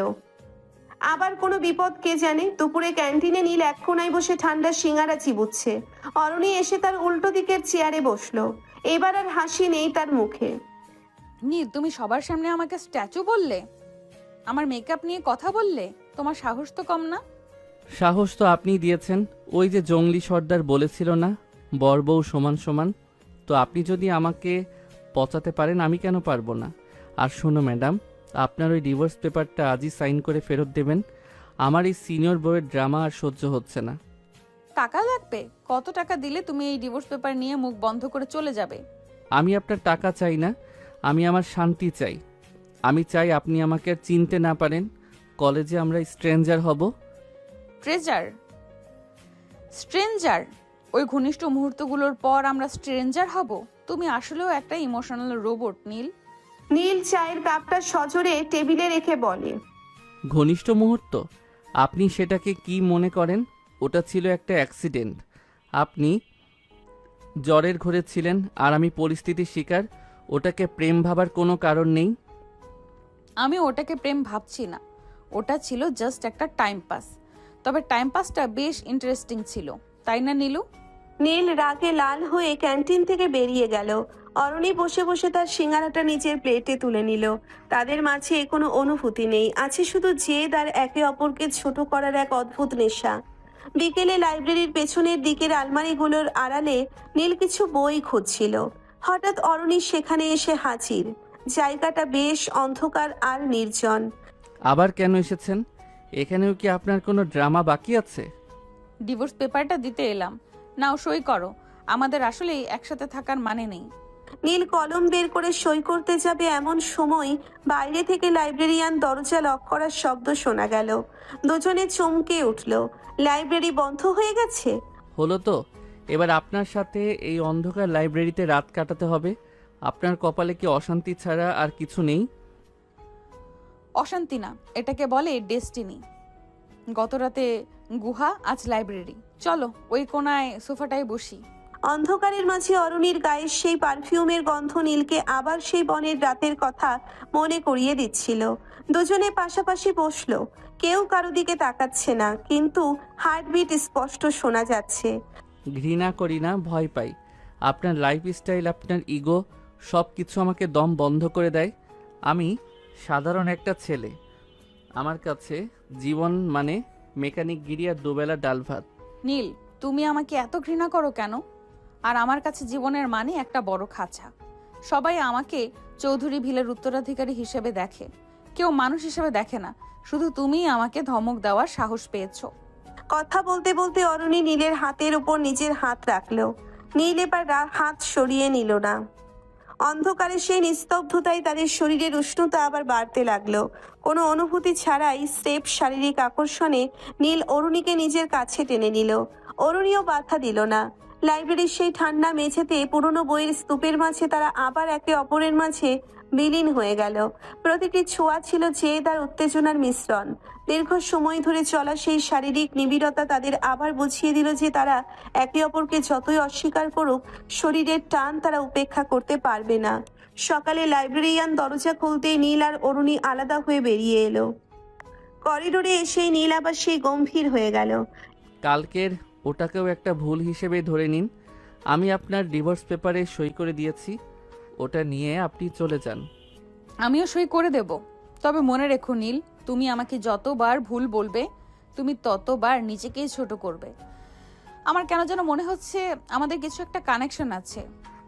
না হলে কেন তোমার কাছেই আসবো? তুমি বা কেন কাছে টেনে নেবে? কিছু নেই। নীল শক্তভাবে কথা বলে হনহন করে হেঁটে ক্লাসে চলে গেল। অরুণী করিডোরে দাঁড়িয়ে রইল। কারো প্রতি কারো কোনো মায়া নেই, কোনো ভালোবাসা নেই। তাহলে কি আছে? আছে শুধু এক অদ্ভুত তৃষ্ণা আর ইগোর লড়াই। নীল আর অরুণীর লাইব্রেরির কাণ্ডের পর ক্যাম্পাসে বাতাস যেন বারুদ হয়ে আছে। নীল এখন নিজেকে আড়ালে রাখার আপ্রাণ চেষ্টা করছে, কিন্তু অরুণীর উপস্থিতি যেন উচ্চ ভোল্টেজের বিদ্যুৎ, যেখানে যায় সেখানেই একটা শক দিয়ে যায়। নীল ভাবছে ডিভোর্স দিয়ে মুক্তি পাবে, আর অরুণী ভাবছে এই জুনিয়রকে দিয়ে আর কতবার সার্কাস করানো যায়। ঠিক এই সময়েই কলেজে এন্ট্রি দিল এক নতুন চরিত্র, যা নীলের শান্ত জীবনে রীতিমতো দাবানল জ্বালিয়ে দিল। সকালবেলা নীল ক্যান্টিনে বসে এক কোনায় অখাদ্য ঠান্ডা সিঙ্গারা চিবোচ্ছিল। পায়ে ব্যান্ডেজটা এখনো আছে, তবে ব্যথা কমেছে। ঠিক তখনই পুরো কলেজের মেয়েদের মাঝে একটা শোরগোল পড়ে গেল। করিডোর দিয়ে মেয়েরা দৌড়চ্ছে যেন শাহরুখ খান কলেজে এসেছে। নীল উকি দিয়ে দেখলো গেটের সামনে একটা চকচকে লাল রঙের লেক্সাস এসে থামলো। গাড়ি থেকে নামলো 6 ফুট লম্বা জিম করা বডির এক তরুণ। পরনে ব্র্যান্ডেড স্যুট, চোখে দামি সানগ্লাস, আর চুলে এত জেল যে মাছি বসলে পা পিছলে পড়ে যাবে। আরে নীল, দেখ, এ তো আরিয়ান, অরণি আপুর বাবার পরম মিত্র চৌধুরী আঙ্কেলের ছেলে। লন্ডন থেকে MBA করে ফিরেছে। ক্যাম্পাসে গুজব ছড়িয়েছে অরণি আপুর সাথে ওর নাকি এঙ্গেজমেন্ট ঠিক হয়ে আছে। নীলের গলার ভেতর সিঙ্গারার টুকরো আটকে যাওয়ার দশা। সে কোনো মতে পানি খেয়ে বিষম খেতে খেতে মনে মনে বলল, এঙ্গেজমেন্ট? ওরে ভাই, আলহামদুলিল্লাহ। ওই ডাইনিকে বিদায় করার জন্য শেষ পর্যন্ত একজন উপযুক্ত গাধা পাওয়া গেছে। লন্ডন রিটার্নড গাধা। যাক, আমার ডিভোর্স পেপার এবার তাড়াতাড়ি সই হবে। কিন্তু আবার যে বলল তার বাবা চায় তার সাথে সংসার করি। কিন্তু নীলের স্বস্তি বেশিক্ষণ টিকলো না। আরিয়ান একগুচ্ছ লাল গোলাপ নিয়ে সোজা অরুণীর কাছে গেল। অরুণীও যেন নীলকে জ্বালানোর জন্যেই আরিয়ানের সাথে খুব বেশি হাসাহাসি শুরু করলো, এবং আরিয়ানের বাহু জড়িয়ে ধরে ক্যান্টিনের দিকেই আসতে লাগলো। অরুণী আর আরিয়ান ক্যান্টিনে ঢুকে ঠিক নীলের পাশের টেবিলটাতে বসলো। অরুণী আজ যেন একটু বেশি গ্ল্যামারাস সেজেছে, যা নীলের চোখে খচখচ করছিল। হাই নীলু, এই যে আরিয়ানের সাথে পরিচয় করে নাও। আরিয়ান, ও হলো নীল, আমার খুব স্পেশাল এক জুনিয়র। ও আমাকে মাঝে মধ্যে বনের জঙ্গলি গল্প শোনায়। ও খুব ভালো গল্পকার, জানো। আরিয়ান নীলের দিকে এমন ভাবে তাকালো যেন নীল একটা রাস্তার ধুলো। ওহ হাই লিটল বয়, অরণি বলছিল তুমি নাকি ওকে একবার জঙ্গল থেকে উদ্ধার করেছিলে। আই মিন, ও পথ হারিয়েছিল আর তুমি লিফট দিয়েছিলে। গুড জব, এই নাও কিছু টিপস। আরিয়ান পকেট থেকে একটা চকচকে 500 টাকার নোট বের করে তাচ্ছিল্যের সাথে নীলের সামনে রাখলো। নীলের কান দিয়ে তখন গরম ধোঁয়া বেরুচ্ছে। সে নোটটা হাতে নিয়ে দাঁত বের করে হাসলো। ধন্যবাদ স্যার, টিপসটা পেয়ে খুব উপকার হলো। তবে আরিয়ান ভাই, 500 টাকায় তো হবে না। আপনার হবু বউকে বনের কুড়ে ঘরে এক রাত পাহারা দিতে আমার যা মেহনত হয়েছে, তাতে তো এই টাকায় শুধু ওনার মেকআপের একটা তুলিও হবে না। আচ্ছা আরিয়ান ভাই, আপনার কি আইডিয়া আছে কুড়ে ঘরের বাসর কেমন হয়? ওই যে বাঁশের মাচায় যখন ক্যাচ ক্যাচ শব্দ হয় আর জঙ্গলিরা নিচে ঢোল বাজায়। উফ, অরণি আপু তো ভয়ে আমার শার্টের কলারই ছিঁড়ে ফেলেছিলেন। আপনার এই দামি স্যুটের হাতা যেন আবার ছিঁড়ে না যায়, খেয়াল রাখবেন কিন্তু। আরিয়ানের মুখের হাসি মুহূর্তেই উধাও। সে বড় বড় চোখে অরুণীর দিকে তাকালো। অরুণী টেবিলের নিচে দিয়ে নীলের গায়ে কষিয়ে এক লাথি মারলো। নীল যন্ত্রণায় কোকিয়ে উঠলেও হাসি থামালো না। এইসব কি বলছে এই ছেলেটা? আরে ও পাগল, মাথা নষ্ট, জানো না তো ওর কথা। চলো আমরা একটু অন্য পাশে বসি। আরিয়ান আর অরুণী উঠে চলে গেল। নীলের রাতে মাথা ভন ভন করছিল, কিন্তু সে চুপ মেরে বসে।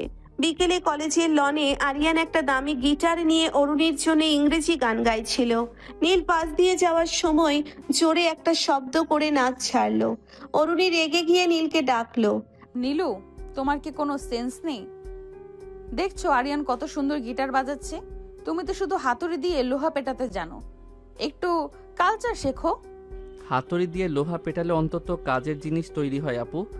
আর আরিয়ান ভাই, আপনার এই গিটারের তারগুলো তো ঢিলে, অরণি আপুর চিল্লানির সাথে ম্যাচ করতে হলে আপনাকে তো ব্যান্ড পার্টি নিয়ে আসতে হবে।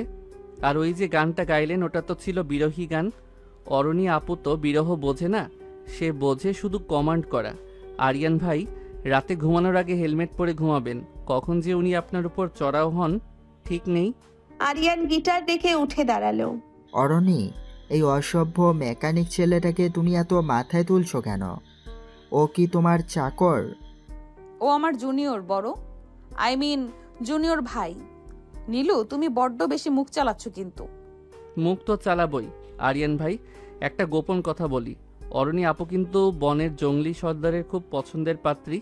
সর্দার তো ওনাকে নিজের বাড়িতে রানী বানিয়ে রাখতে চেয়েছিলেন। ওনার গায়ে এখনও সেই বনের বুনো ফুলের গন্ধ পাওয়া যায়। বিশ্বাস না হলে একবার ঘাড়ের কাছে শুকে দেখেন তো। ও সরি, আপনি তো আবার পারফিউম ছাড়া কিছু বোঝেন না। অরুণী এবার আর নিজেকে সামলাতে পারল না। সে আরিয়ানের সামনেই নীলের কলার ধরে টানতে টানতে করিডোরের এক নির্জন কোণায় নিয়ে গেল। করিডোরের সেই অন্ধকারে তারা মুখোমুখি। নীল দেওয়ালের সাথে ঠেস দিয়ে দাঁড়িয়ে আছে, আর অরুণী তার বুকের ওপর দুহাত দিয়ে চাপ দিয়ে রেখেছে।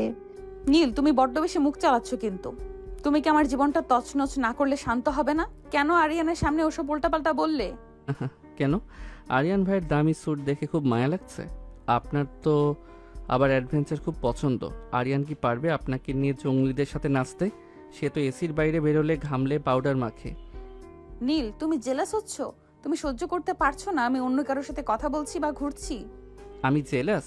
কৌতুক করবেন না, আমি তো খুশিতে বাকবাকুম করছি যে আপনি বিদায় হচ্ছেন। কিন্তু ওই ছেলেটা তো একটা নাম্বার 1 বলদ, ও আপনাকে সামলাতে পারবে না। আপনার এই যে অবাধ্য স্বভাব, এটা কন্ট্রোল করার ক্ষমতা শুধু এই মেকানিক নীলেরই আছে। আর আপনি আমাকে ছাড়বেন না, আবার ওকেও নিয়ে ঘুরবেন, মানে কি এসবের? জীবন আপনার কাছে পুতুল খেলা? কথা বলতে বলতে নীল হঠাৎ অরুণীর কোমর জড়িয়ে নিজের খুব কাছে টেনে নিল। অরুণীর তপ্ত নিঃশ্বাস নীলের গলায় আছড়ে পড়ছে। নীলের সেই আদিম পৌরুষের তেজ অরুণীকে আবার মুহূর্তের মধ্যেই দুর্বল করে দিল। অরুণী মনে মনে বলল, তোমাকে জ্বালাতেই তো এসব করছি। তাদের মাঝে কোনো প্রেম নেই, কিন্তু এক তীব্র শারীরিক আকর্ষণ যেন আগ্নেয়গিরির মতো ফেটে পড়ল। নীল অরুণীর কানের কাছে মুখ নিয়ে ফিসফিস করল, আরিয়ান কি জানে আপনার পিঠের ওই ছোট তিলটার কথা? নাকি ওটা দেখার এবং ছোঁয়ার একমাত্র অধিকার জঙ্গলি বনের সেই বর নীলরি আছে? অরুণী কাঁপতে কাঁপতে বলল, নীল ছাড়ো, ডিভোর্স তো হয়েই যাবে, এসব করে কি লাভ? ডিভোর্স পেপারে সই করেছি মানে এই নয় যে আমার হাতের ছোঁয়া আপনার শরীর ভুলে যাবে। আপনি না আমাকে ছাড়তে চান না, তবে আমি কেন ছুবো না? আমাকে ছেড়ে দিন, আমিও ছুবো না, ছেড়ে দেব। কোনো অনুভূতি ছাড়াই স্রেফ আরিয়ানকে হারানোর জেদ আর নিজের অধিকার প্রতিষ্ঠার তৃষ্ণা থেকে নীল অরুণীকে চাপটে ধরল। করিডোরের সেই অন্ধকারে তারা আবার একে অপরের মাঝে উথাল পাথাল হয়ে গেল। প্রতিটি স্পর্শে ছিল দখলদারিত্বের লড়াই। নীল যেন আজ অরুণীকে বুঝিয়ে দিল যে সে যত বড়লোকের মেয়েই হোক না কেন, নীলের ছোঁয়ায় সে আজও সেই বনের অদম্য মেয়েটাই রয়ে গেছে। দীর্ঘক্ষণ ধরে চলা শারীরিক ঘনিষ্ঠতার শেষে নীল অরুণীকে ছেড়ে দিয়ে নিজের শার্টের কলার ঠিক করলো।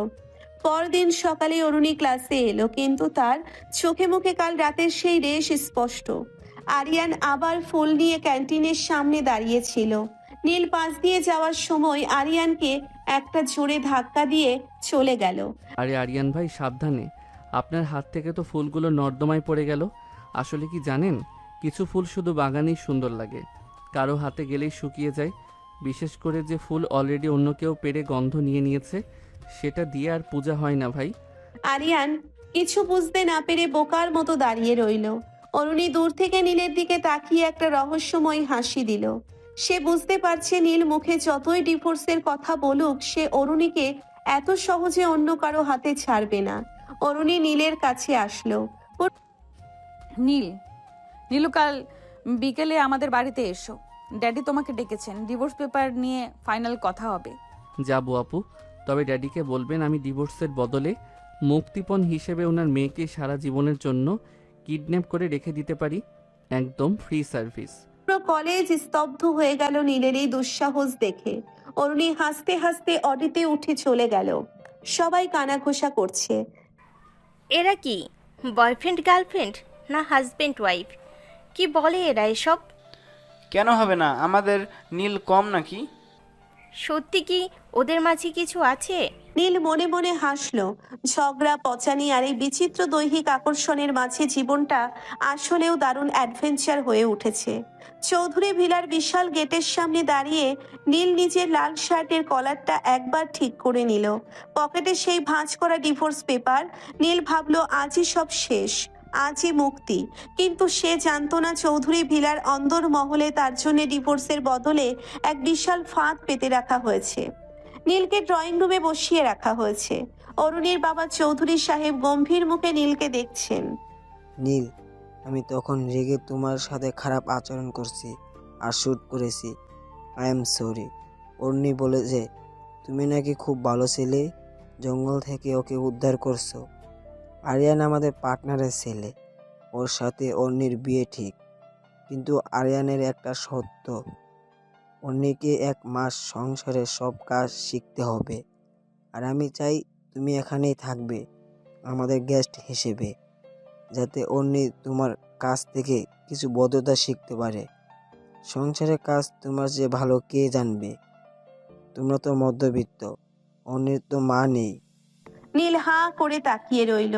ডিভোর্সের বদলে এটা কি? ঠিক মানে আমি এখানে থেকে ওনাকে ট্রেনিং দেব? আমি মেকানিক মানুষ স্যার, আমি তো লোহা পেটাই। ঠিক তখনই অরুণী সিঁড়ি দিয়ে নেমে এলো। তার পরনে একটা ছোট্ট স্কার্ট আর টপ। সে নীলের দিকে তাকিয়ে বাঁকা হাসলো। আরে নীলু, এসো এসো, ড্যাডি একদম ঠিক বলেছে। তুমি তো জঙ্গল বিশেষজ্ঞ। এই 1 মাস তুমি আমাকে সার্ভিস দেবে, যেমন আমার ঘর গোছানো, আমার কুকুরের যত্ন নেওয়া, আর হ্যাঁ, আমাকে খুশি রাখা। নীল বুঝতে পারলো সে ফেঁসে গেছে। সে বিড়বিড় করলো, ডিভোর্স পেপারটাকে এখন টয়লেট পেপার হিসেবে ব্যবহার করব? অরুণী চোখ টিপে বলল, হ্যাঁ, কারণ তোমাকে এত সহজে ছাড়ছি না। আর তুমি জোর করে গেলে জেলে যেতে পারবে, আর কোথাও না। হায় রে কপাল, জীবনটা আসলেই সার্কাস হয়ে গেল।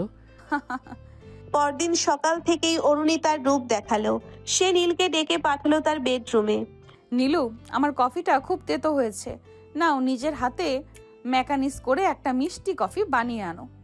আমি আপনার চাকর নই অরণি আপু। চাকর নাও, কিন্তু ট্রেনার তো। আর শোনো, ওই ড্রয়ারে ডিভোর্স পেপারটা আছে না, ওটা কিন্তু আমার ড্যাডির হাতে চলে যেতে পারে যদি তুমি ঠিকমতো কাজ না করো। বারবার ডিভোর্সের ভয় দেখাবেন না, ডিভোর্স তো আমিই দেব। কিন্তু ডিভোর্স হলেই জেল, মনে নেই? নীল দাঁত কিরমির করে কফি বানাতে গেল। অরুণী তাকে দিয়ে সারা বাগান পরিষ্কার করালো। এমনকি অরুণীর দামি অডির গাড়িটা ধোয়ানোর দায়িত্বও পড়লো নীলের ওপর। নীল যখন গাড়ি মুছছিল, অরুণী উপরের বারান্দা থেকে পাইপ দিয়ে নীলের ওপর পানি ছিটিয়ে দিল। এসব কি হচ্ছে? আরে তুমি তো রোমিও, একটু বৃষ্টিতে ভিজলে তোমাকে আরো কিউট লাগে। আরিয়ান দেখলে তো হিংসায় জ্বলে যাবে। কি সব যে বলেই মেয়ে, পাগল একটা। বিকেলে আরিয়ান চৌধুরী ভিলাই এলো। সে নীলকে এখানে দেখে অবাক এবং ক্ষিপ্ত। এই মেকানিকটা এখানে কি করছে? অরুণী হঠাৎ সোফায় ধপাস করে বসে পড়ল। তার মুখে এক বিচিত্র নাটকীয় ভাব। সে পেটে হাত দিয়ে আরিয়ানের দিকে তাকালো।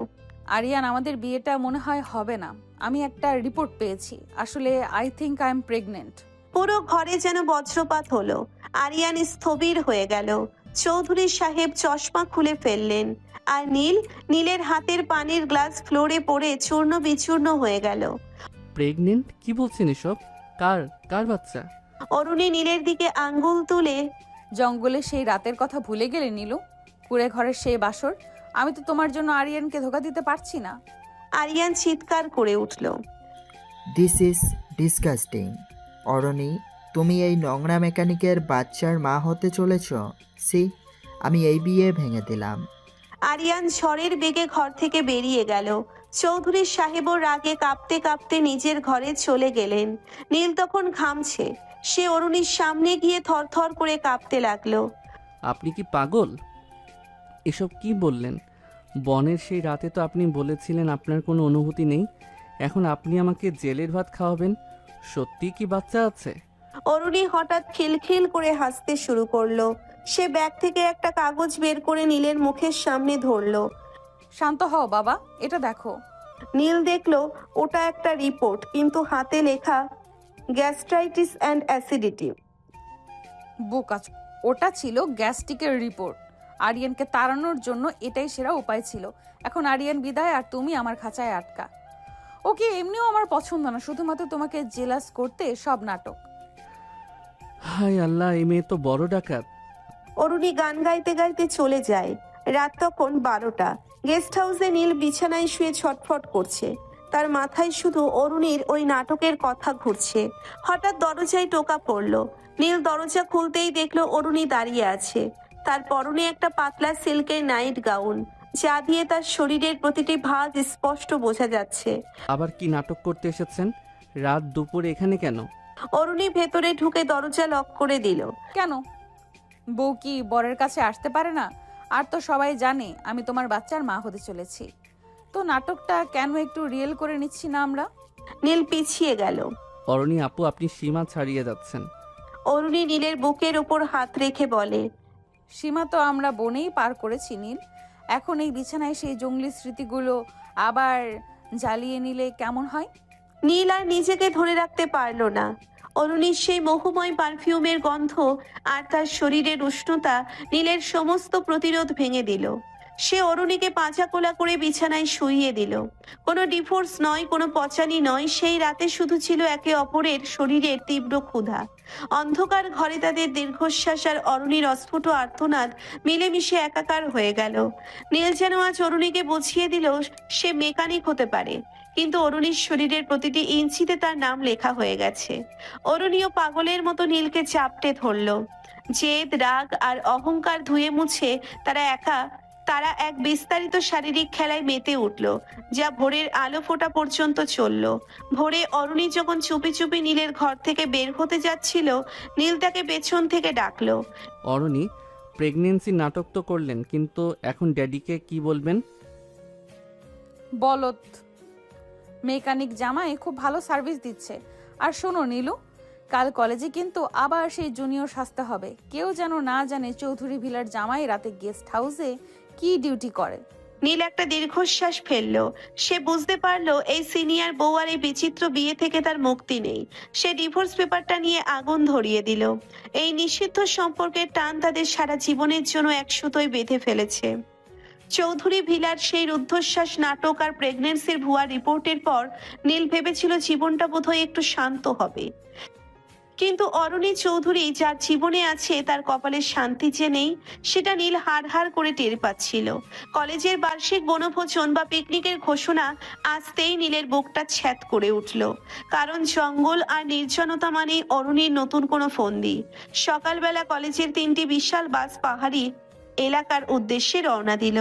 নীল বাসের একদম পেছনের সিটে জানালার পাশে বসে কানে হেডফোন গুঁজে দিয়েছিল যাতে অরুণীর চিৎকার শুনতে না হয়। কিন্তু তার কপাল, বাস ছাড়ার 5 মিনিটের মাথায় অরুণী তার সিট ছেড়ে পেছনের সিটে নীলের পাশে এসে ধপাস করে বসলো। কি নীলু, একলা চলরে নীতি ধরেছো নাকি? জুনিয়র বরের দেখি আজ খুব ভাব। নীল হেডফোন খুলে, আপু দোহাই আপনার, বাসে আপনার ব্যাচের সব বড় লোকরা আছে, এখানে অন্তত আমাকে একটু শান্তিতে থাকতে দিন। আপনার আরিয়ান তো অন্য বাসে, ওখানে গিয়ে রোমান্স করুন না। আরিয়ান তো এখন আমার নাম শুনলে পাতনা পায়খানা শুরু করে। ওই যে তোমার বাচ্চার মা হওয়ার গল্পটা ও বিশ্বাস করে লন্ডন পালিয়ে যাওয়ার টিকিট কাটছে। এখন তো তুমি আমার একমাত্র ভরসা।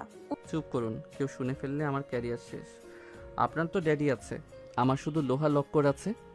বাসের যাত্রীরা দেখলো অরুণী নীলকে নিয়ে হাসাহাসি করছে। নীল শুধু দাঁত কিরমির করছিল।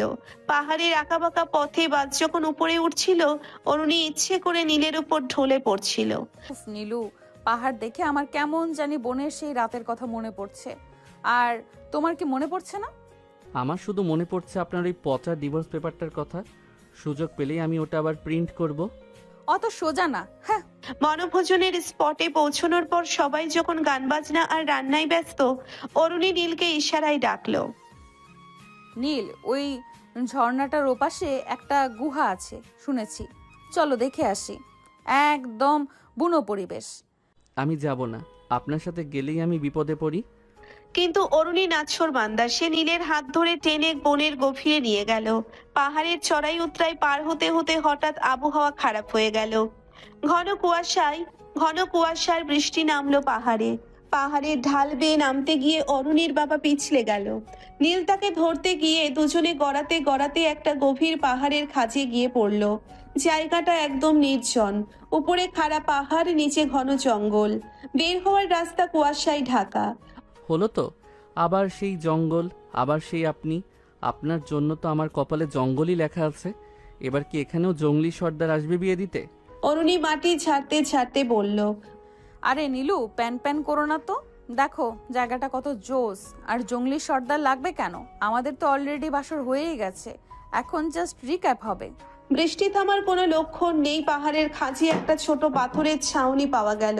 ঠান্ডায় অরুণী কাঁপতে শুরু করলো। বড় লোকের বেটি এখন বোঝো ঠেলা। এখানে তো এসি নেই, আছে শুধু বুনো হাওয়া। ভাই, ঠান্ডায় কাঁপছি, আবার এসি লাগবে কেন? লাগবে গরম। নীল অগত্যার শুকনো কাঠ কুড়িয়ে আগুন জ্বালালো। তার ব্যাগে কিছু ইনস্ট্যান্ট নুডলস আর একটা ছোট্ট পাত্র ছিল পিকনিকের জন্য। সে পাথর দিয়ে চুলা বানিয়ে অরুণীর জন্য রান্না করতে বসলো। বা নীলু, তুমি তো বেশ ভালোই রান্না পারো। আমাদের সংসার শুরু হলে কি আমাকে এইভাবেই পাহাড়ি স্টাইলে খাওয়াবে? সংসার করতে গেলে আপনি খাবেন জেলের ভাত, আর আমি খাবো শান্তির নিঃশ্বাস। কারণ আপনার সাথে আমার সংসারই হবে না। এই যে নুডলস দিচ্ছি, এটাই আপনার শেষ রাজকীয় খাবার। কি নীলু, গুহার বাসর কি খুব মিস করছো? আমাকে তো আজকে তো পাহাড়ের উপর বাসর, পরিবেশটা কিন্তু বনের চেয়েও হট। মুখ বন্ধ করে খান তো। আপনার এই পচানি শুনতে শুনতে আমার কান পচে গেছে। আপনি কি কোনোদিন সিরিয়াস হতে পারেন না? সিরিয়াস হয়ে কি হবে? জীবনটা তো একটা অ্যাডভেঞ্চার, আর এই অ্যাডভেঞ্চারে তোমার মতো একটা রাগী জুনিয়রকে পাওয়া ভাগ্যের ব্যাপার। রাত বাড়ার সাথে সাথে পাহাড়ের ঠান্ডা হাড়ের ভেতর ঢুকে যাচ্ছিল। আগুনের তাপও তখন যথেষ্ট ছিল না। অরুণী কাঁপতে কাঁপতে নীলের খুব কাছে এসে বসলো। নীল, আমার খুব ঠান্ডা লাগছে, প্লিজ একটু কাছে আসো। আবার সেই পুরনো টেকনিক। আমি জানি আপনি কি চাইছেন। কিন্তু অরুণীর গায়ের কাঁপুনি দেখে নীল আর স্থির থাকতে পারল না। সে অরুণীকে নিজের চাদর দিয়ে ঢেকে দিল এবং তাকে জড়িয়ে ধরল। আগুনের সেই লাল আভায় অরুণীর ভেজা মুখটা অসম্ভব মায়াবী লাগছিল। কোনো অনুভূতি ছাড়াই স্রেফ পরিস্থিতির চাপে তারা একে অপরের খুব কাছে চলে এলো। অরুণী নীলের ঠোঁটের কাছে ফিসফিস করে, আজ কিন্তু জঙ্গলি সর্দার নেই নীল, আজ শুধু আমি আর তুমি। এখানে আমাদের কেউ আটকানোর নেই। নীল অরুণীর চোখের দিকে তাকালো। অরুণীর সেই জেদি আর সাহসী চোখ দুটো আজ যেন এক অজানা তৃষ্ণায় কাতর। নীল তার সব রাগ আর ডিভোর্সের চিন্তা ভুলে গিয়ে অরুণীকে গভীর আলিঙ্গনে আবদ্ধ করলো। পাহাড়ের সেই নির্জন খাঁজে বৃষ্টির শব্দের মাঝে তাদের আদিম আকাঙ্ক্ষা আবার মাথাচাড়া দিয়ে উঠল। নীল অরুণীর ভেজা শার্টের বোতামগুলো একে একে খুলে ফেলল। আগুনের তাপে তাদের শরীরের ছায়া পাহাড়ের গায়ে বিশাল হয়ে দেখা দিচ্ছিল। প্রতিটি স্পর্শ ছিল বুনো আর তীব্র। অরুণী নীলের গলার কাছে কামড় বসিয়ে দিল উত্তেজনায়। পাহাড়ের সেই পাথুরে মেঝেতে তারা একে অপরের মাঝে হারিয়ে গেল। দীর্ঘ সময় ধরে চলা সেই শারীরিক নিবিড়তা ছিল বনের সেই রাতের চেয়েও অনেক বেশি প্রগাঢ়। নীলের পৌরস আর অরুণীর নমনীয়তা মিলেমিশে একাকার হয়ে গেল।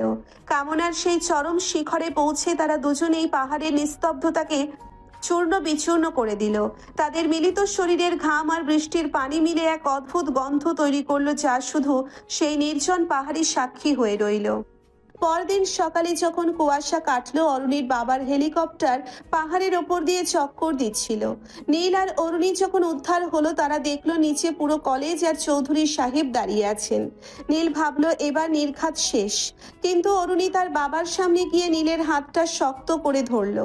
ড্যাডি, তুমি মিছিমিছি আরিয়ানকে খুঁজেছিলে। এই যে নীল, ও আমাকে পাহাড়ের খাজে সারা রাত বাঁচিয়ে রেখেছে। আর হ্যাঁ, ওই আমার আসল বর।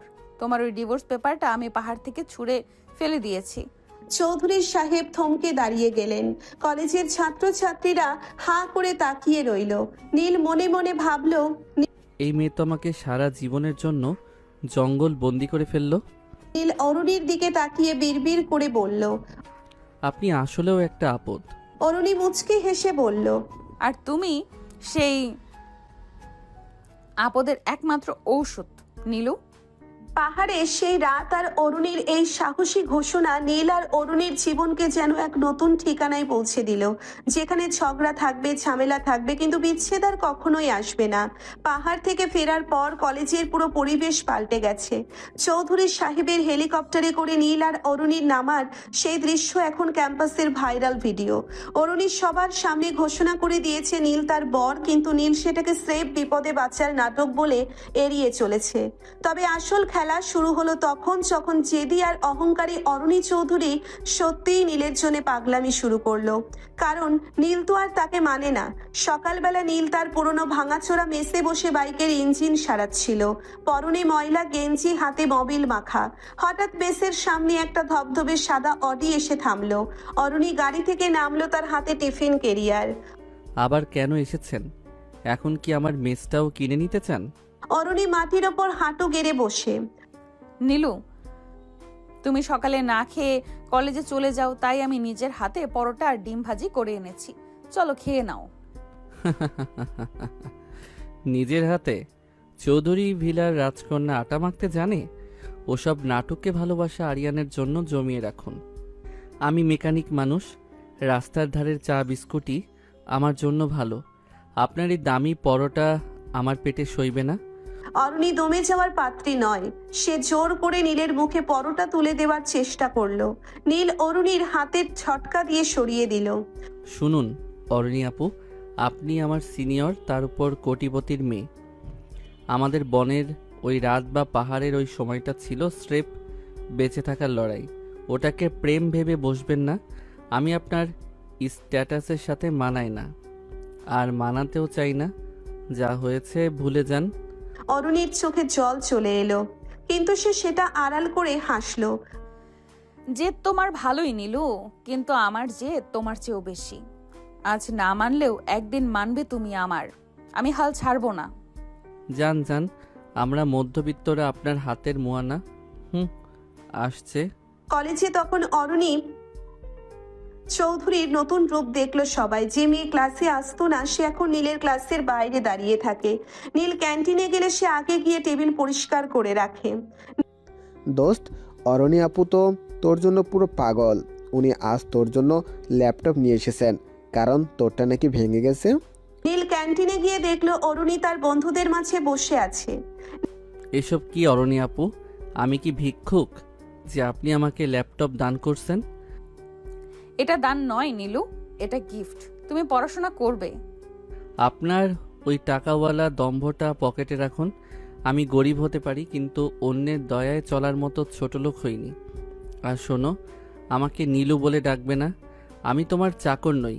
নীল সবার সামনে ল্যাপটপের বক্সটা ঠেলে ফেলে দিয়ে চলে গেল।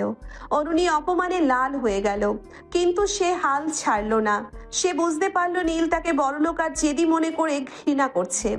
এক রাতে তুমুল বৃষ্টি হচ্ছে। নীল তার মেসের জানালা দিয়ে দেখলো মেসের গেটের সামনে একটা ছাতা নিয়ে দাঁড়িয়ে আছে অরুণী। সে কাঁপছে, কিন্তু নড়ছে না। নীল ভাবলো কিছুক্ষণ পর চলে যাবে, কিন্তু 2 ঘন্টা পার হয়ে গেল। নীল ছাতা নিয়ে নিচে নেমে এলো। পাগলামি বন্ধ করুন অরণি। অসুখ করলে আপনার ড্যাডি এসে আমার মেস পুড়িয়ে দেবে। যান এখান থেকে। যাব না, যতক্ষণ তুমি বলবে না যে তুমি আমাকে ঘৃণা করো না, ততক্ষণ আমি সরবো না।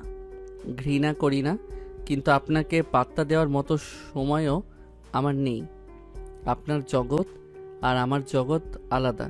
আপনি হলেন আকাশ আর আমি ড্রেনের জল। আকাশ আর জল কখনো এক হয় না। অরুণী নীলের ভেজা গেঞ্জিটা খামছে ধরে। কিন্তু ওই ড্রেনের জলই তো বাষ্প হয়ে আকাশে যায় নীল। কেন তুমি নিজেকে ছোট করছো? পনের সেই রাতে তো তুমি আমাকে নিজের করে নিয়েছিলে। তখন কি আমি বড়লোক ছিলাম না? নীল চুপ হয়ে গেল। অরুণীর ভেজা শরীর আর করুণ চাহনি তাকে দুর্বল করে দিচ্ছে, কিন্তু সে তার ইগো ছাড়লো না। সে অরুণীকে ধাক্কা দিয়ে রিকশায় তুলে দিল। আরেকবার যদি আমার ম্যাচের সামনে দেখি, তবে আমি এই শহর ছেড়ে চলে যাব। অরুণীর চোখে জল। সে কিছু বলল না, কেবল ফ্যালফ্যাল করে তাকালো, তারপর দীর্ঘশ্বাস ফেলে চলে গেল। পরদিন কলেজে অরুণী আর নীলের সাথে কথা বলল না, কিন্তু সে নীলের লাইব্রেরির টেবিলে একটা চিরকুট রেখে গেল। আজ বিকেলে অডিটোরিয়ামের পেছনে এসো, শেষবার কিছু বলবো, না এলে আমি ছাদ থেকে লাফ দেব। এই মেয়ে তো পুরো সাইকো। নীল বাধ্য হয়ে গেল। অডিটোরিয়ামের পেছনে নিরিবিলি জায়গায় অরুণী দাঁড়িয়েছিল, তার চোখে মুখে এক শূন্যতা। নীল, আমি সব ছেড়ে দিতে রাজি। ড্যাডির সম্পত্তি, এই গাড়ি, এই আভিজাত্য, সব। তুমি কি আমাকে তোমার ওই মেসের ছোট্ট ঘরে জায়গা দেবে? পারবেন না। আপনি এসি ছাড়া ঘুমাতে পারেন না। দুদিন পর আপনার মনে হবে নীল একটা মেকানিক আর আপনি রাজকন্যা। তখন আমার ইজ্জত নিয়ে টানাটানি করবেন। তার চেয়ে ভালো আপনি আপনার পথে যান। অরুণী নীলের খুব কাছে গিয়ে বলে, তুমি খুব পাথর নীল, কিন্তু এই পাথরের ভেতরেও যে আগুন আছে সেটা আমি জানি। সে আগুন আমি জ্বালাবো। অরুণী হঠাৎ নীলের ঠোঁটে নিচের ঠোঁট চেপে ধরলো। নীল প্রথমে বাধা দেওয়ার চেষ্টা করলো, কিন্তু অরুণীর সেই মরিয়া আক্রমণ আর শরীরের ঘ্রাণ তাকে পাগল করে তুলল। সে অরুণীকে দেওয়ালের সাথে চেপে ধরলো। কোনো প্রেম নয়, কোনো মায়া নয়, স্রেফ এক বন্য নেশা। সেই নির্জন অডিটোরিয়ামের পেছনে ধুলোবালি আর অন্ধকারের মাঝে তারা একে অপরের মাঝে হারিয়ে গেল। অরুণী যেন আজ নিজেকে বিলিয়ে দিয়ে প্রমাণ করতে চাইল সে নীলেরই। নীলও তার সমস্ত ঘৃণা আর ইগো ভুলে অরুণীর নমনীয় শরীরে নিজের চিহ্ন এঁকে দিল। দীর্ঘ সময় ধরে চলা সেই শারীরিক যুদ্ধে অরুণী জয়ী হলো, কারণ নীল পাত্তা না দেওয়ার ভান করলেও অরুণীর শরীরের প্রতিটি ইঞ্চিতে সে বারবার পরাজিত হচ্ছিল। রোম্যান্সের রেশ কাটতে না কাটতেই নীল আবার তার খোলসে ঢুকে গেল। সে নিজের শার্ট ঠিক করতে করতে বলল, এসব করে লাভ নেই অরণি। শরীর পাওয়া মানে মন পাওয়া নয়। আপনি জেদ করছেন আর আমি সেই জেদ ভাঙবই। মন তো তুমি বনেই দিয়ে দিয়েছো নীলু। মুখ ফসকে বলতে পারছো না, শুধু মুখ ফুটে বলতে পারছো না। কাল কলেজে দেখবো তোমার এই পাথুরে মন কতক্ষণ টিকে থাকে। নীল গটগট করে চলে গেল। অরুণী করিডোরে দাঁড়িয়ে মুচকি হাসলো। সে জানে নীল তাকে পাত্তা না দেওয়ার নাটক করলেও তার প্রতিটি শিরায় এখন অরুণীর ছোঁয়া লেগে আছে। কলেজের সবাই দেখবে এক বড়লোক সিনিয়রের প্রেমে কিভাবে এক মেকানিক জুনিয়র হাবুডুবু খেয়ে ইগো ধরে রাখে। অডিটোরিয়ামের পেছনের সেই তপ্ত মুহূর্তগুলো পার হওয়ার পর নীল যেন আরো বেশি পাথুরে হয়ে গেল। অরুণী ভেবেছিল শরীরে ঘনিষ্ঠতা হয়তো নীলের ইগোর দেওয়ালটা ভেঙে দেবে, কিন্তু ফলাফল হলো উল্টো। নীল নিজেকে আরো গুটিয়ে নিল। তার ভেতরে এক অদ্ভুত অপরাধ বোধ আর জেদ কাজ করতে শুরু করলো। সে কোনোভাবেই একজন অহংকারী বড়লোকের মেয়ের কাছে হার মানতে রাজি নয়। অডিটোরিয়ামের সেই ঘটনার পরদিন অরুণী খুব খুশি মনে কলেজে এলো। সে ভেবেছিল নীল আজ অন্তত তার দিকে তাকিয়ে হাসবে। নীল যখন লাইব্রেরি থেকে বের হচ্ছে অরুণী তার পথ আগলে দাঁড়ালো। কি নীলু, কালকের পর তো মুখটা একদম শুকিয়ে গেছে। রাতে কি ঠিকমতো ঘুমাওনি, নাকি আমার কথা ভেবে ছটফট করেছো? কাল যা হয়েছে ওটা ছিল একটা জৈবিক ভুল। আপনি আমাকে প্ররোচিত করেছেন আর আমি পরিস্থিতির শিকার হয়েছি। এটার মানে এই নয় যে আমি আপনার জন্য গলে গেছি। প্ররোচিত? নীল, তুমি কি আসলেও মানুষ? কাল তুমি যেভাবে আমাকে জড়িয়ে ধরেছিলে সেটা কি শুধুই প্ররোচনা ছিল? হ্যাঁ, একজন পুরুষ হিসেবে আপনার মতো সুদর্শনা মেয়ের সামনে এসে পড়লে যা হয় সেটাই হয়েছে। কিন্তু আমার ঘৃণা আপনার উপর আগের মতোই আছে। আপনার ওই টাকা আর সিনিয়রিটির দম্ভ আমি কোনো দিনও মেনে নেব না। দয়া করে আমার ছায়া মারাবেন না। অরুণীর চোখের কোণে জল চিকচিক করে উঠল। সে ভাবতেও পারেনি নীল সবার সামনে তাকে এভাবে অপমান করবে। অরুণী নীলের হাত ধরতে গেলে নীল সজোরে হাতটা ঝটকা দিয়ে সরিয়ে দিল। আরেকবার আমাকে টাচ করলে আমি এই কলেজ ছেড়ে ট্রান্সফার নিয়ে চলে যাব। আপনার মতো জেদি মেয়ের সাথে থাকার চেয়ে মরে যাওয়া ভালো। আপনি সব কিছু খেলা ভাবেন। নীল পাত্তা দিচ্ছে না দেখে অরুণী এবার চরম পথ বেছে নিল। সে কলেজের মাঝখানের কমন রুমে গিয়ে বসে পড়ল এবং ঘোষণা করলো যতক্ষণ নীল তার সাথে শান্তভাবে কথা না বলবে এবং তাকে মেনে না নেবে সে কিছুই খাবে না। এভাবে দুদিন কেটে গেল। কলেজ এটা নিয়ে হইচই পড়ে গেল। সবাই কানাকানি করছে। নীল দোস্ত, অরণি আপু তো গত দুদিন ধরে কিছু খাচ্ছে না। ওনার ড্যাডি কলেজে পুলিশ পাঠিয়েছেন। তুই একবার গিয়ে কথা বল না। মরতে দাও ওকে। বড় লোকের বিলাসিতা না খেয়ে মরলে আমার কি? আমি কি ওর ডাল ভাতের দায়িত্ব নিয়েছি নাকি? ও মনে করছে অনশন করলে আমি গলে যাব? ভুল ভাবছে। তখন নীল নিচের ক্লাসে বসে রইল, কিন্তু তার কলমের নিবটা বারবার কাগজের উপর ভেঙে যাচ্ছিল। তার মনের ভেতরেও একটা ঝড় বইছিল, কিন্তু জেদ তাকে উঠতে দিচ্ছিল না। বিকেলে অরুণী সেন্সলেস হয়ে পড়ে গেল। কলেজে অ্যাম্বুলেন্স ডাকা হলো। নীল দূর থেকে দাঁড়িয়ে দেখলো অরুণীকে স্ট্রেচারে করে তোলা হচ্ছে, কিন্তু সে এক কদমও এগিয়ে গেল না। অরুণীকে শহরের একটা দামি ক্লিনিকে ভর্তি করা হয়েছে। অরুণীর বাবা চৌধুরী সাহেব নিজে নীলকে ফোন করলেন। নীল, আমার মেয়েটা তোমার জন্য জীবন দিচ্ছে, তুমি একবার এসে ওকে দেখে যাও। তোমার কি দয়া মায়া নেই? ঠিক আছে, আমি আসছি, আপনি রাখেন। নীল হাসপাতালে গেল, কিন্তু কোনো মায়া নিয়ে নয়, বরং শেষবারের মতো সব চুকিয়ে ফেলতে। অরুণীর যখন জ্ঞান ফিরল, সে দেখলো নীল তার বেডের পাশে দাঁড়িয়ে। অরুণীর ফ্যাকাশে মুখে এক চিলতে হাসি ফুটলো। জানতাম তুমি আসবে নীলু, তুমি আমাকে ছেড়ে থাকতে পারবে না। ভুল জানতেন, আমি এসেছি শুধু একটা কথা বলতে। আপনার এই নাটকের কারণে আমার পড়াশোনার ক্ষতি হচ্ছে। আপনি কি মনে করেন আপনার এই অসুস্থতা দেখে আমি আপনাকে নিয়ে আমি চৌধুরী ভিলার ঘর জামাই হব? কখনো না। আমি আপনাকে ঘৃণা করি আপনার ওই অহংকারের জন্য, আর আজ ঘৃণা করছি আপনার এই সস্তা সিম্প্যাথি নেওয়ার নাটকের জন্য। এটা নাটক নয় নীলু, আমি সত্যিই তোমাকে ভালোবাসি। ভালোবাসা? আপনার মতো মেয়েরা ভালোবাসা বোঝে না। আপনারা শুধু দখল করতে জানেন। আপনি আমাকে দখল করতে চাইছেন আপনার টাকা আর জেদ দিয়ে, কিন্তু আমি আপনার সেই জেদের বলি হব না। আজ থেকে আপনার সাথে আমার সব সম্পর্ক শেষ। যদি বেঁচে থাকতে চান তবে অন্য কাউকে খুঁজুন। নীল পকেট থেকে একটা ছিঁড়ে ফেলা কাগজের টুকরো, যেটা ছিল সেই পুরনো ডিভোর্স পেপারের অংশ, অরুণীর গায়ে ছুঁড়ে মেরে ঘর থেকে বেরিয়ে গেল। অরুণী চিৎকার করে কাঁদতে শুরু করলো, কিন্তু নীল একবারও পেছনে ফিরে তাকালো না। নীল এরপর থেকে নিজেকে একদম বদলে ফেললো। সে কলেজে আসা প্রায় কমিয়ে দিল। সারাদিন মেকানিকের দোকানে কাজ করে আর রাতে একা পড়ে থাকে। অরুণীকে তার ড্যাডি বাড়িতে বন্দি করে রেখেছেন, যাতে সে আর কোনো পাগলামি করতে না পারে। কিন্তু একদিন রাতে নীলের বেসের দরজায় প্রচন্ড ধাক্কা পড়লো। নীল দরজা খুলতেই দেখলো অরুণীর বডিগার্ডরা দাঁড়িয়ে।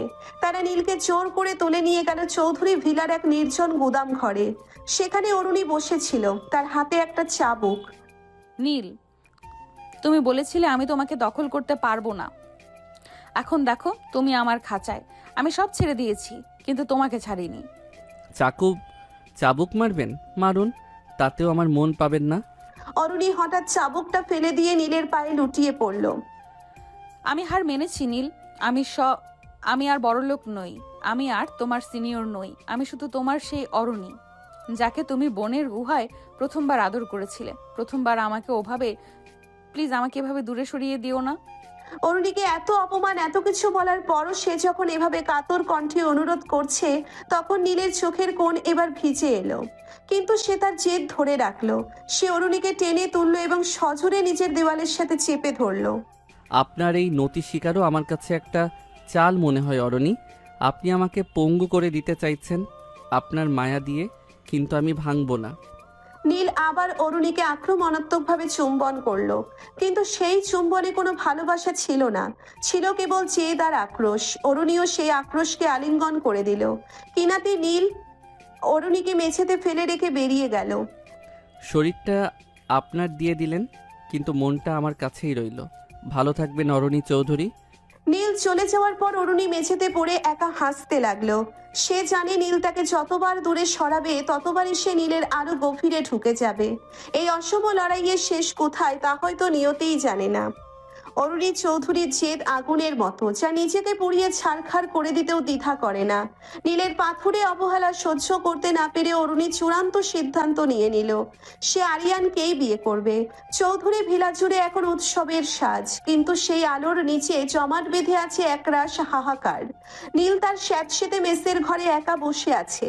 বাইরে টিপ টিপ বৃষ্টি। তার টেবিলের ওপর রাখা সেই পুরনো হাড়ের মালাটার একটি ভাঙা অংশ, যা সে বন থেকে কুড়িয়ে এনেছিল। আজ অরুণীর বিয়ে। লন্ডনে সেই গাধা আরিয়ানের গলায় আজ মালা উঠবে। নীল বিড়বিড় করে নিজেকেই বোঝাচ্ছে, ভালোই হয়েছে, আপদ বিদায় হচ্ছে। আমার মতো মেকানিকের জীবনে বড়লোকের রাজকন্যা মানাতো না। ডিভোর্স পেপার তো আগেই ছিঁড়েছি, আজ সম্পর্কটাও চুকে যাক। কিন্তু স্মৃতিগুলো বেইমানি শুরু করলো। নীলের চোখের সামনে ভেসে উঠল বনের সেই অন্ধকার গুহা, যেখানে অরুণী ভয়ে তাকে জড়িয়ে ধরেছিল। মনে পড়ল পাহাড়ের খাঁচে সেই উত্তাল রাত, যেখানে অরুণীর তপ্ত নিঃশ্বাস নীলের সব জেদ পুড়িয়ে দিয়েছিল। অরুণীর সেই পাগলামি, বৃষ্টির রাতে মেসের সামনে দাঁড়িয়ে থাকা, আর লাইব্রেরির সে নিষিদ্ধ রোম্যান্স, সবকিছু নীলের বুকের ভেতর হুল ফোটানো শুরু করলো। নীল হঠাৎ চিৎকার করে মেসের দেওয়ালে ঘুষি মারলো। না, আমি ওকে অন্য কারো হতে দিতে পারি না। ওই পাগলিটা শুধু আমার। বিয়ের লগ্ন শুরু হয়ে গেছে। আরিয়ান শেরওয়ানি পরে বিয়ের পিঁড়িতে বসা। অরুণী কনের সাজে লাল বেনারসি পরে পাথরের মূর্তির মতো বসে আছে। তার চোখের জল শুকিয়ে গেছে। সে জানে নীল আসবে না, আর নীল না এলে তার জীবনের কোনো মানে নেই। সে শুধু জেদের বসেই ধ্বংসের পথে পা বাড়িয়েছে। কাজী যখন আরিয়ানকে কবুল করতে বললেন, ঠিক তখনই ভিলার প্রথম ফটক ভেঙে নীলের বাইকটা গর্জন করতে করতে ভেতরে ঢুকলো। নীলের পরনে সেই পুরনো ময়লা শার্ট, চুলে বৃষ্টির জল। সে সোজা বিয়ের স্টেজে উঠে এলো। আরে, এই ড্রেন ক্লিনার এখানে কি করছে? গার্ডস, একে বের করে দাও। নীল, তুমি এখানে কেন? নীল আরিয়ানের হাত থেকে মালাটা কেড়ে নিয়ে ছুঁড়ে ফেলে দিল। সে অরুণীর সামনে গিয়ে দাঁড়ালো। অরুণী অবিশ্বাসের চোখে নীলের দিকে তাকিয়ে আছে। অরণি চৌধুরী, আপনি ভেবেছেন আরিয়ানকে বিয়ে করে আমাকে শাস্তি দেবেন? আপনি কি আসলেও মনে করেন আপনার এই শরীরে অন্য কারো ছোঁয়া সইবে? যে শরীরে বনের জঙ্গলি সর্দারের আশীর্বাদ আছে, যে শরীর এই মেকানিকের পাগলামিতে অভ্যস্ত, সেটা অন্য কেউ স্পর্শ করার সাহস রাখে না। পুরো বিয়ে বাড়ি স্তব্ধ। নীল সবার সামনে হাঁটু গেড়ে বসলো। তার চোখে আজ আর জেদ নেই, আজ এক গভীর তৃষ্ণা। আমি কোনোদিন বলতে চাইনি, কারণ আমি ভয় পেতাম আপনার আভিজাত্যকে। কিন্তু আজ বলছি, আমি আপনাকে ভালোবাসি অরণি। আপনি আমার সিনিয়র হতে পারেন, বড়লোক হতে পারেন, কিন্তু আপনি আমার সেই জঙ্গলি বউ, যাকে আমি কোনোদিন ডিভোর্স দিতে পারবো না। করবেন আবার আমায় বিয়ে, এই ভবঘুরে মেকানিককে? অরুণী আর নিজেকে ধরে রাখতে পারলো না। সে বিয়ের পিঁড়ি ছেড়ে নীলের ওপর ঝাঁপিয়ে পড়লো। ফুপিয়ে ফুপিয়ে কাঁদতে কাঁদতে সে নীলের বুকে কিল মারতে লাগলো। এত দেরিতে কেন এলে নীলু? আমি তো মরেই যাচ্ছিলাম। কেন এত জেদ দেখালে? কি? চৌধুরী সাহেব এগিয়ে এলেন। তিনি বুঝতে পারলেন এই দুই পাগলের মাঝে আরিয়ান বা টাকা কিছুই টিকবে না। তিনি আরিয়ানকে বিদায় করে দিয়ে ঘোষণা করলেন, বিয়ে আজই হবে, কিন্তু বর আরিয়ান নয়, আমার জামাই হবে নীল। সেদিন রাতেই চৌধুরী ভিলার স্টেজে নীল আর অরুণীর বিয়ে সম্পন্ন হলো। তবে এবারের বিয়েটা ছিল শরীয়তি আর সম্মতির, বনের কোনো জবরদস্তি নয়। বাসর রাতে অরুণী যখন সেই দামি পালঙ্কে বসেছিল, নীল ভেতরে ঢুকে দরজাটা লক করে দিল। অরুণী হাসি মুখে নীলের দিকে তাকালো। কি হলো নীলু? এখন তো আর ডিভোর্স নিতে চাইবে না নাকি? মেকানিকের ইগো এখনো মরেনি? নীল অরুণীর খুব কাছে গিয়ে তাকে পাঁচা কোলা করে কোলে তুলে নিল। ইগো মরে গেছে অরণি, এখন শুধু ভালোবাসা আর আপনি।